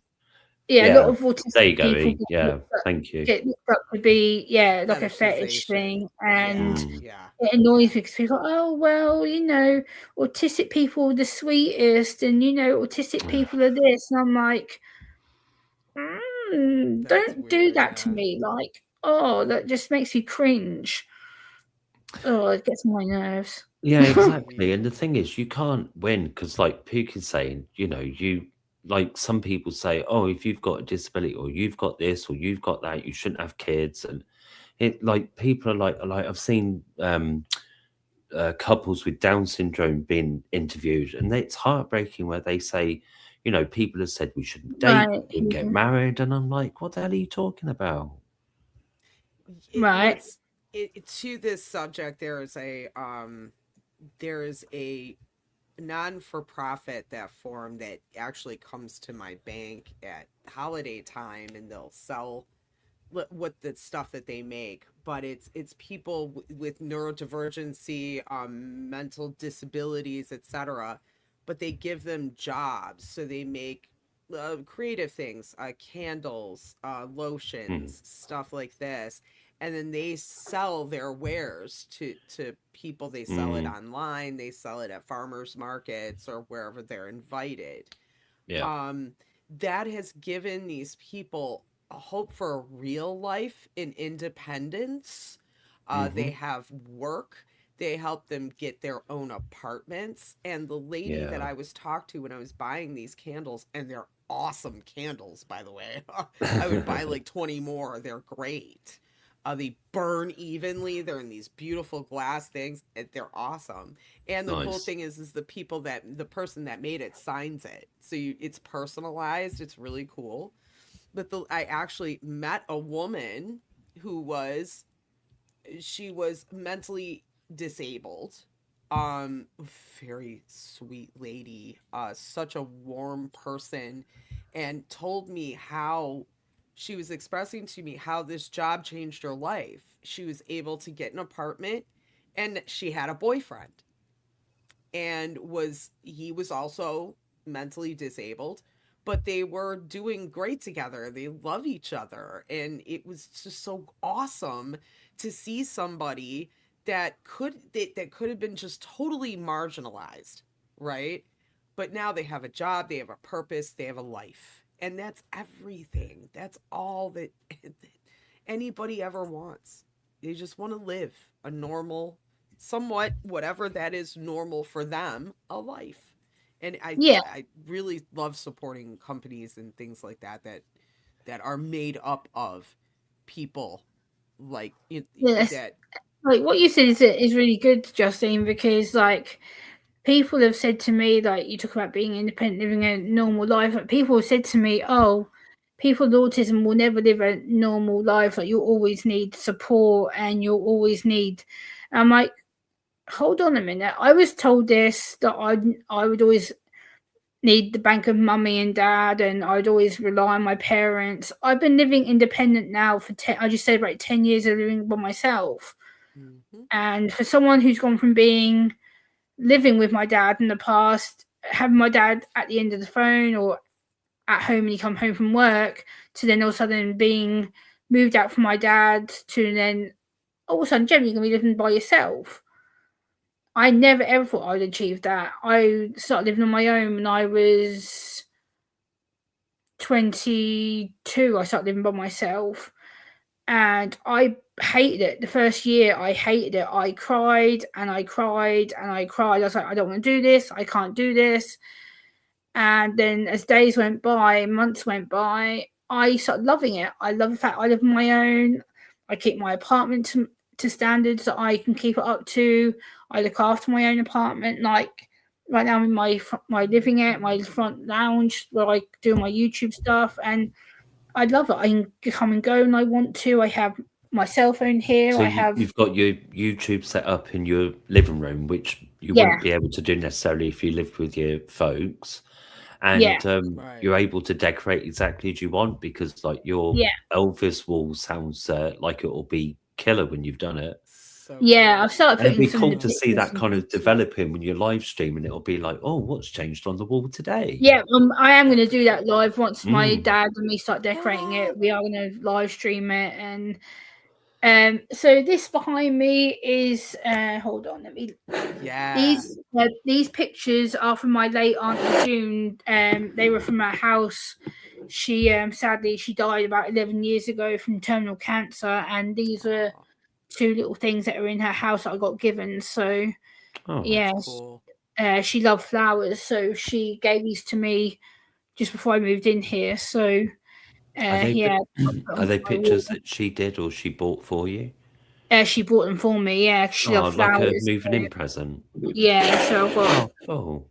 two That's black and so white cool. flowers Oh, picture from her on Neat. my wall. Yeah, I like those. I've Yes, The photo album is of my little nephew when he was born up there. Is his baby photos. That was a Oh, present from my sister when he was first born. He is now a moody, miserable teenager and doesn't really speak to me. So I don't really have any update photos of him because every time I try and get some snaps of him, no, Auntie Gem, I don't want my photo done. What are you doing? how No. old is he? What age teenager? 13. Oh, right. So he's not wearing too much links just yet, then.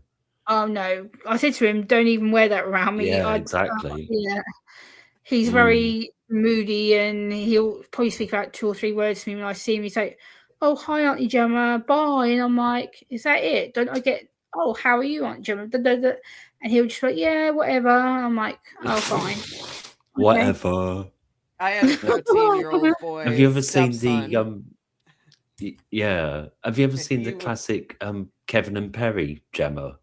Where it's Oh like, yes. yeah. Oh, It's so oh yes, I got my shown that child. film when I was about 11 or 12 years old. My dad sat me down and said, "Oh, we're going to watch this movie." I was like, "What?" Oh no, right. I remember watching it and I cringed at some of it. I was like sitting there like this at my dad's house. I'm like, "What the hell is this?" Like, what? It was Yeah, bonkers.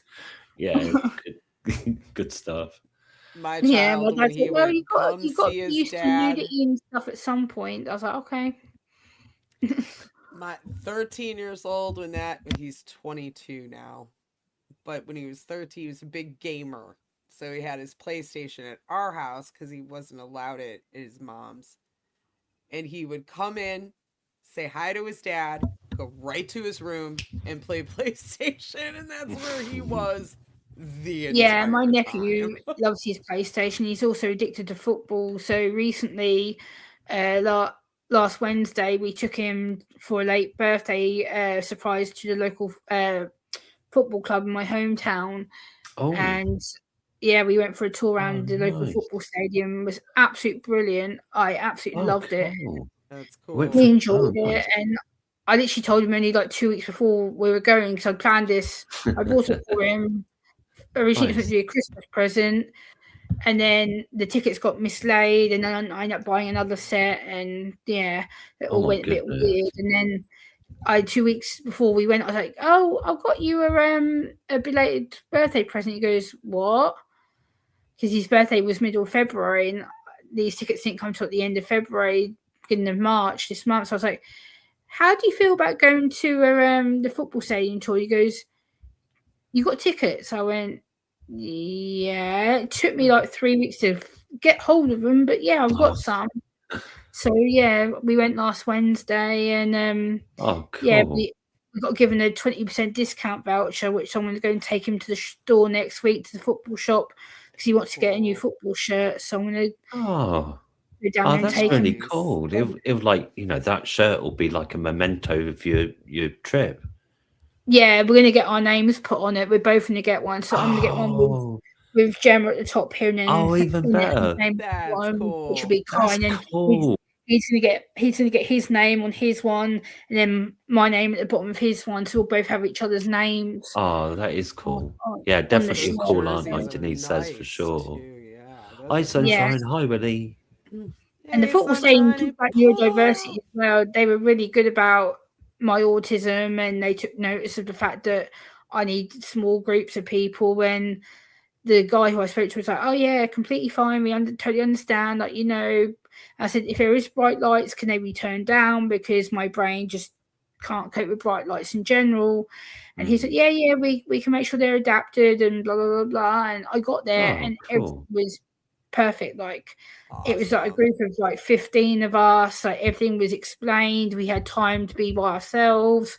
We can make our own hot drinks. We were given a chance to have food and stuff, and it was brilliant. I couldn't fault it. That sounds really good. Yeah, I'm not even really into cool. football, and that sounds cool. I'd go for that. Food and coffee. Yeah, it was sounds a like 2-hour fun. course. It was brilliant. It was really well. That is really really well cool, done. Gemma. Like, and you made it clear what you hoped they'd be able to sort out, and they did. And yeah, that's really, and like yeah, and like your nephew must be made up with that. Hey, Rachel. Yeah, my local hometown football club. My nephew's been to like fun days and stuff there, and he wanted me to go with Narsha. I was like, look, it's gonna be a big summer holiday thing. It's gonna be loads of people. No, no, no, no, no. You can go, have fun. I'll give you some money, get ice cream, the rest of it. And then when I booked this day tour, I was like, that's cool. I can do that. It's a small group. It's nighttime. It's not gonna be busy. It's not gonna be crammed with people. I'm all good with that because I can deal with that. But yeah, during the day, no. Yeah. Right. Because I was going to say with those cinema screenings as well, I don't know if they're doing this up your way, Gemma, but they're doing that thing where they have, I think it's like once a week or maybe it's every morning, but they have like the supermarket will turn the music off and it will be like Yeah. a quiet thing for like older people that find it too much or neurodivergent people or whoever just wants to go and shop in peace without having Yeah, they music do that played on a on. Saturday and Sunday here, I believe, in my hometown. On a Saturday, they do it for people with dementia and Alzheimer's, and then a Sunday, it's usually for neurodivergent people. So yeah, Yeah, that's really usually cool. between I think it's 9 and 11 a.m. in the morning. They do it on a Sunday for the neurodivergent people, and then 9 to 11 on Saturday for people with dementia. Right. Yeah, that's cool. Hey, Rachel. That's really good that they do that more for people now because, like you said, I mean, people are always expecting you to kind of meet their energy and do for them. And that's not the way it should be. It should be, us trying to help people like you to regulate and Yeah, feel Denise, it's been better. hard for me to ask for what I need. Like, it, it's took me probably about 5 or 6 years to actually get the confidence and the guts to go, this is what my autism is. This is what it means I need help with. This is what I don't like or what I can't cope with. And it took me a while, like, even my local radio station, when I first got asked to pre-record with them, they put me in a room with bright lights, these big cameras, and I was like, oh, hell no, no way. Hey, sunshine. And I was like, I need a small room. I need to pre-record what I'm going to say. I need no microphones. I just want it to be pre-recorded with no live signals, no broadcasting, and then it can be edited and then sent to me, and then I can upload it. Because otherwise, if I have to do this live in front of the whole nation, I'm going to probably say something that's inappropriate, and then I'm going to get in trouble.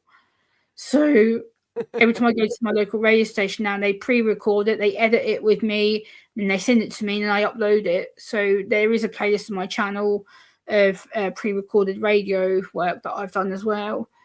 So I do a lot of pre-recorded stuff with them That's as well. cool though. And they meet that for you. And they should. I mean, in my opinion, it's totally worth it,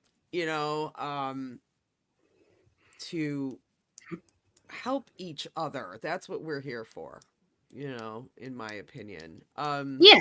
I do have a question is and we're getting toward the end of the stream, so I figured I'd kind of pose this to you now. What's a common, and I know we've been kind of talking about this through the whole stream, but what's a common misconception about autism that you would like to clear up? Okay, so a common misconception about autism I like to clear up is when people think that autistic people are all the same amount of times people say to me, well, you autistic people, you have all the same behaviors, you have all the same issues. No, we don't, because what you don't know is there's different levels. So I'll briefly explain what that means. So in the American DSM, which is the Diagnostic Statistical Manual, there we go, get my words out.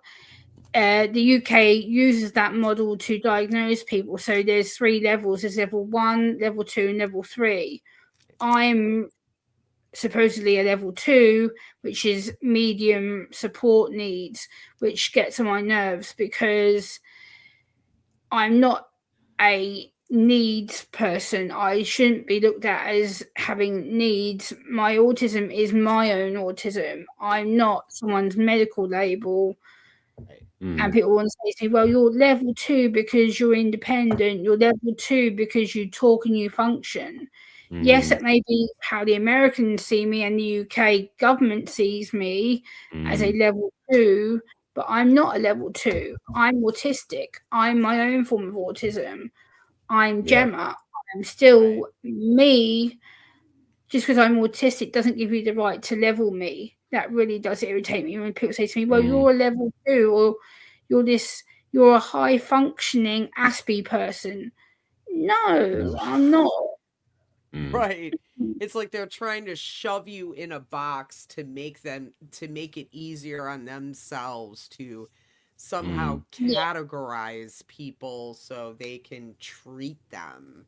That's the Right. problem with the DSM-5 in every respect. In fact, they're gonna redo it again. So now it's gonna be the DSM-6. Wonderful. Yeah. I didn't Yeah. realize that that the UK used the US DSM. So that's Yeah, Most we of the do. world It's part does. of the Yeah. what we call the autism spectrum quotient is what they call. I hate that word because I'm not something to quotient. I'm not a number. Like, yes, we use the American medical models because it's what the UK can't be bothered to do its own thing, but the UK sees the American model as the way to go forward, and they see it as there's also what they call the autism emotions test, and that got on my nerves because when I got assessed for that, they assess you again on levels.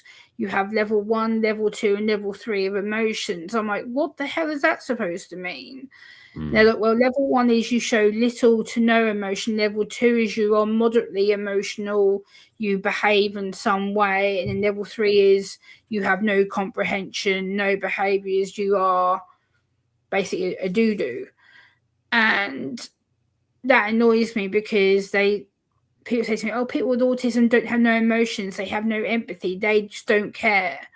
And it's like, no, that's not true at all. I care so much so that I put my own detriment, my own health on the line because I care more about my friends and my family than I do myself. Right. That's why I end up in Quite the hospital opposite.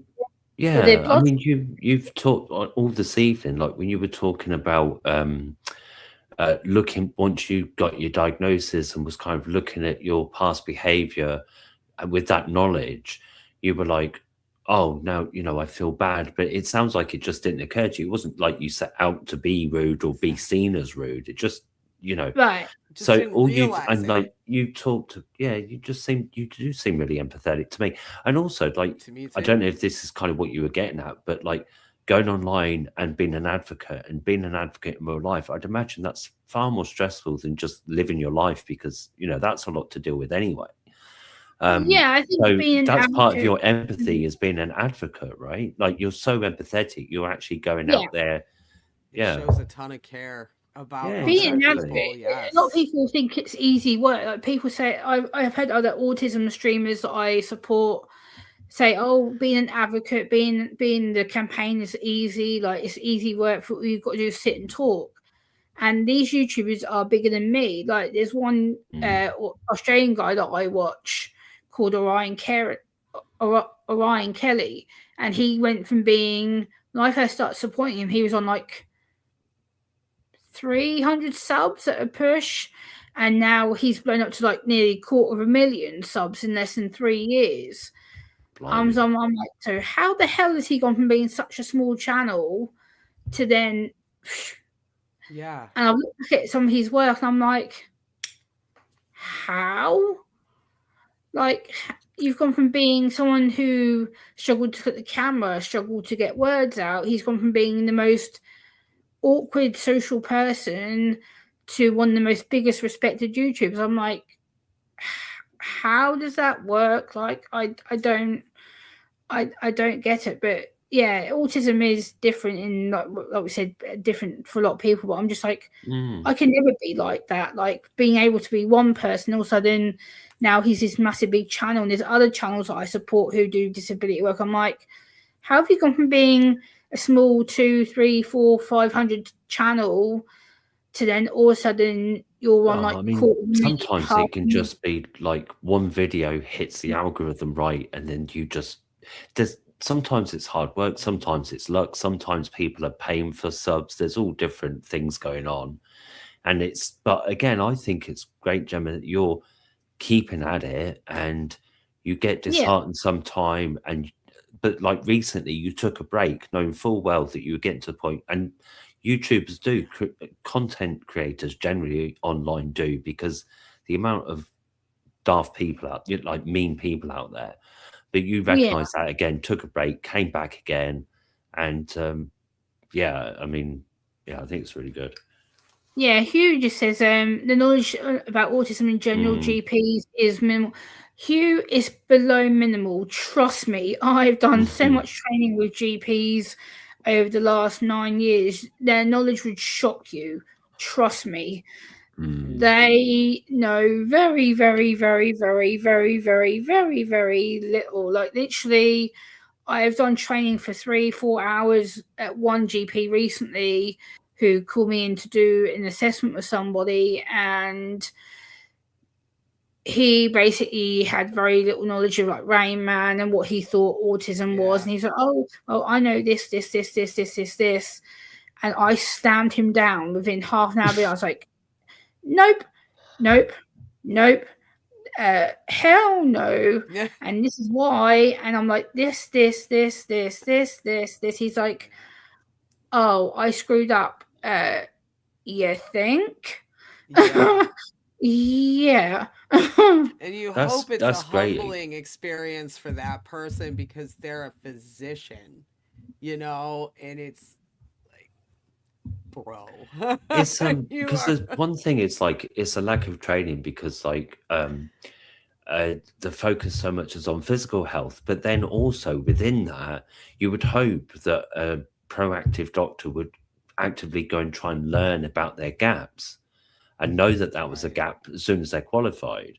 So yeah, it's great again that you're such a strong advocate, because a lot of people find doctors intimidating, and it's not helped by the fact that some doctors actively try and be intimidating because they're so like Yeah. arrogant with it.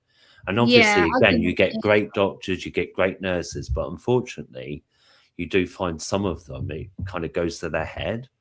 So, and yeah. think So they know it last year, all. I'll give you an example. I went to the doctors after being in hospital last year because I had a bloodstream infection. I was really, really poorly, and I still felt really ill after being. I was in hospital for 3 days on an IV drip, and I still didn't feel very well. And I came home. I was like, "Look, I'm feeling more nauseous. I don't feel very well. I'm still feeling pain. I don't know why I'm still feeling pain. I'm getting really bad burning headaches. I don't know what's wrong with me."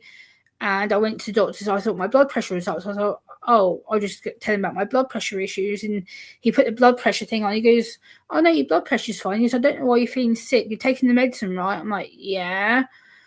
And then I kept feeling sick. I was like, this isn't going anywhere. Like, what? And then I went back to the doctor's 3 days later, and he goes, oh, I'm just going to do your heart rate and your blood pressure again. He goes, have you felt like you're going to pass out? Have you been feeling lightheaded? Have you blacked out at all? I was like, well, I feel like I'm going to black out. I feel really woo. And he goes, you've got a cluster migraine. I went, since Oh. when has I ever had a migraine? I've never had pain that bad. He goes, I don't know how you're sitting here talking to me. He goes, you should be in A&E right now. He goes, or in the, you guys call it the Wow. ER. He goes, your Yeah. blood pressure is sky high. He goes, I don't know how you're sitting here talking. Oh, blimey. Wow. I've never felt that See, ill in my life. I felt like I was actually going to have my heart burst out of my chest. Mm. And that's I was like, horrible. I really don't feel. And the doctor just sat there and like looked at me and goes, well, I don't know what to do with you. I'm like, help me? I'm Yeah. sweating at this point. I'm like, help? Like, Yeah, that's the thing is with my husband, he was diagnosed, well, he was so sick and we couldn't figure it out, and all of the symptoms they kept saying, well, we have to do, it was stomach. So we have to do a colonoscopy, or we have to go do an upper GI, and In the meantime, you should eat white bread and no beans or anything, because one of the only things he enjoyed, he could actually eat that would settle his stomach, was lentil soup, a red lentil soup. And he Yeah. told him to stop eating that and start eating white bread. Well, down the line, he got so sick, he ended up in a fetal position on the floor of the bathroom, and I had to drag him into the hospital. And when they tested him, he had absolutely no vitamins or minerals in him. None. To Ouch. the point where he was about to have a heart attack because he had no potassium in him. Uh-oh, that's not good. And so they were like, take liquid, and we're running an IV of potassium in you, and also take all of this folate and all of these minerals and vitamins now. You are depleted. So they kept him there for a week trying to figure out what it was. And they came to the conclusion it had to be celiac disease because he wasn't absorbing any nutrients. And a GI doctor was telling him to eat white bread. Ah, it's so Yeah, hospital frustrating. staff, doctors are useless. Like when I was in hospital, the nurse who spoke to me, she was like, "Oh, it says that you're autistic on your file." I was like, "Yes." I said, "I've got pain. Like I don't know what to do." And she's like, "How?" And she kept talking to me like I was a child. She's like, "How do I communicate with you?" I was like an adult. I'm 37 years old. Like I'm in pain. Fix it so I can go home. I don't want to be here. I want And to go home. truly, the people that act like that are the idiots. Yeah. They're complete.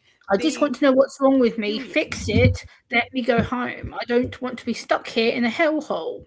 Right, because I'll be honest with you. Even I hate hospitals.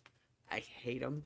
I don't like Yeah, I can't stand doctors. being in hospital. I Blech. don't. I did find a doctor that actually does listen to you. He's not a doctor. He's a nurse practitioner. So he's working on being a doctor. He's going to school and everything, but I find him more knowledgeable, more caring, than the doctors that I ran into. So there's that. I would love to see more ADHD, autistic, neurodiverse people within doctors, hospitals, EMTs, paramedic services because we need them. And unfortunately, if we don't get these neurodiverse people, ADHDers, people with epilepsy, other medical conditions, the medical system is going to crumble. Yeah. Like It already us kind are of essential is. in this in the medical services because we have high levels of empathy, we care, we do our jobs properly. We need people with lived experience, and unfortunately, it's going to crumble unless we are in there, and it's not going to happen. Yeah, this is, I mean, yeah, exactly. And I think this is why you need diversity of all types in all walks of life. And like, Yes. and not because You need the because as we're perspective. talking about doctors and nurses, like I'm thinking, oh, I have generalizations and stereotypes even about those job roles. And I do have associations of people on the spectrum and different people with different things, or just like everyday people, like if somebody has a certain job or whatever. But the thing is, I think, well, that's a generality, but you have to approach each person as an individual.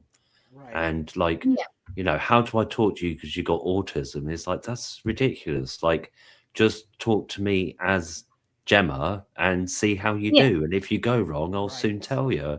But in the Exactly. meantime, stop me hurting, like you say. Like, yeah, really. Yeah, I just want to get home and get like when I got home after being discharged. Oh, the discharge was ridiculous. Like they came into my bedroom at 8 a.m. in the morning. They said to me, "Right, get ready to go home. You're going home today. You've had all your bloods done. It's all come back good. You're ready to go. You can go home. Get dressed." Yay! So I started getting dressed, brushing my hair, brushing my teeth, and then lunchtime came. I still was in hospital. I was like, "You told me 3 hours ago I'm now going home. Why am I still sitting here?" "Oh, the doctor wants you to have a last minute X-ray, CT to make sure everything's woohoo, but we can't get you in for another 2 hours in a CT." I was like, "But I don't need a CT. Why am I having a CT? It's nothing to do with my head or anything. It's a chest issue, and I've been on IV and it's all been flushed out. I don't understand why you send me for a CT. It's stupid. So I had to go through the whole complaint saying, I don't want the CT, I don't need it, just get me discharged, get me home. Yeah. My dad comes up at 4:00 in the afternoon to pick me up when he should have picked me up at 12:00 lunchtime. Finally, at 4:45 in the evening, I get fully discharged from the ward. And then I get to the car park and go to get in the car, and then they ring my dad. Oh, Gemma hasn't got her medication. They didn't tell me I was having medication. They just told me I didn't need anything. So my dad had to trek all the way back upstairs Oh my to the Lord. ward, get my medicine, and then come back down to the car. I'm sitting there going, what the hell has just gone on? Like, why have you got this big bag of medicine? They said, oh, you need painkillers. For what? They didn't tell me I needed anything. That's weird. Just, So it's a backwards. miracle that any one of us gets into a hospital and gets out of it anymore. I had a car Like, yeah. accident, God, 30 years ago, and luckily I was out west where the hospitals were better than they are here. I had to come back and go into a hospital here. It was frightening. It was so scary. And I was in Detroit, in the middle of Detroit City, and there was an incident where we have a special hospital for gunshot wounds. It's called Detroit Receiving. So mainly all of the gunshot wounds, and there are a lot of them, go there. Well, not There this must be a time. few if you've got a hospital for them. There's a lot. That Yeah. sounds horrendous. There's Yeah, that one sounds hospital Jeez. that they take them to. But it was overran that night. So they brought this man to Henry Ford, which is where I was at. And he had gotten shot by another person. And that other person who tried to kill him had tried to come back and finish the job. And the guy was on my floor. So that was fun. They had to lock Yeah, down my Pookie, for some floor. reason, the pharmacist and the doctors had no communication. There was a miscommunication between the doctor who I saw to then my discharge doctor was like, well, Gemma needs meds, and then my doctor was like, no, Gemma doesn't need meds, and then the nurse who discharged me was like, oh, Gemma does need meds, and then there was the pharmacist, on-call pharmacist was called, and they were like, oh, well, she needs painkillers, and then they called my dad. My dad's like, oh, give me 5 minutes, I'll come back upstairs to the ward, and they gave this big bag of medicine to my dad. I was like, why didn't they tell me that? Yeah. Why did they send me out the wall with nothing? And they've called my dad to go, oh, yeah, she does need med. Yeah, that kind of relates to a comment that Denise made about people often talk to the people that are with her rather than with Denise, which Yeah. must be annoying Yeah. as hell. That's really. Yeah, it's like, why not talk to me? I was the patient. I was in for 4 days. Why didn't you tell me I needed meds rather than talking to my dad? Like, yeah, It's that's like when BS. what? when somebody's blind and then you got somebody talking to them and they're talking really loud. They're deaf. Yeah, You just- look no. like a fool. I And have I'm a just- cousin like that. Oh, like man. Colvot would say, you damn fool. Yeah, quite. I just I want had to a say as cousin well, who I agree tried with that all like, day, talking loud at me. I was around his house and he was like, oh, but Gemma this and Gemma. Like, I'm like, stop screaming at me. Like, I'm next to you, dude. Shut up. Like, you don't scream at me. I'm not dumb. I can hear you.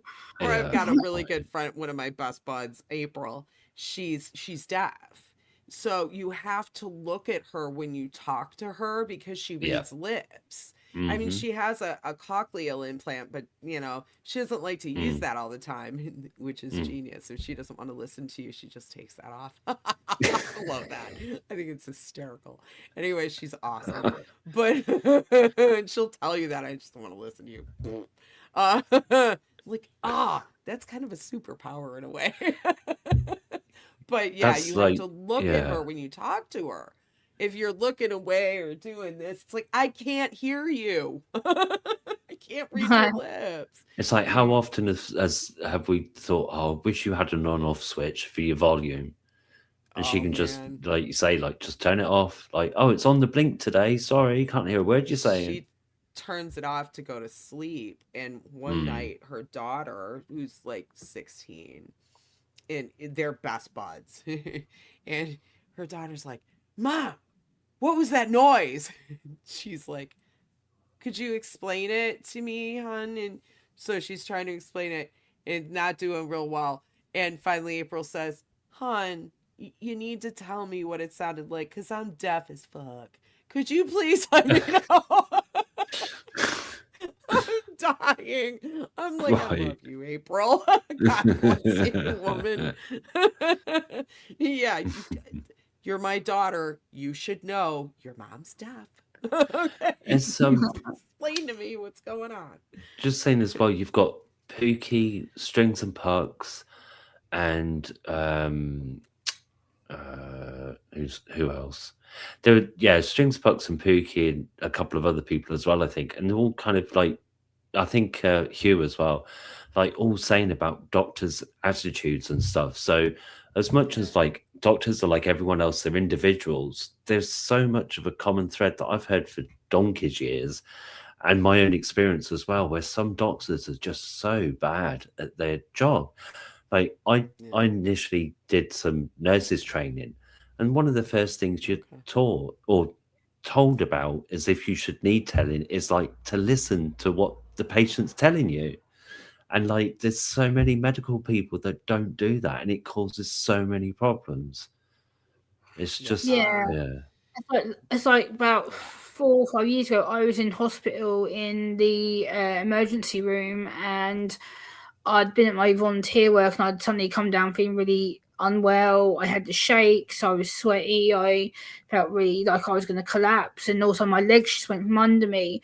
I went from standing upright like this to basically on my backside, and I didn't know what was happening to me. I thought I was just having like a fit or something, and they had me in the ER room for 9 hours without any pain meds. No one had triaged me. No one had spoken to me. I was like, I had to go to the desk, literally dragging myself with my dad beside me, completely looking odd. And the woman at the desk said to me, she goes, how can we help you? And I'm like, I can't speak. I don't feel well. Like I'm sweating. I'm shaking all over the place.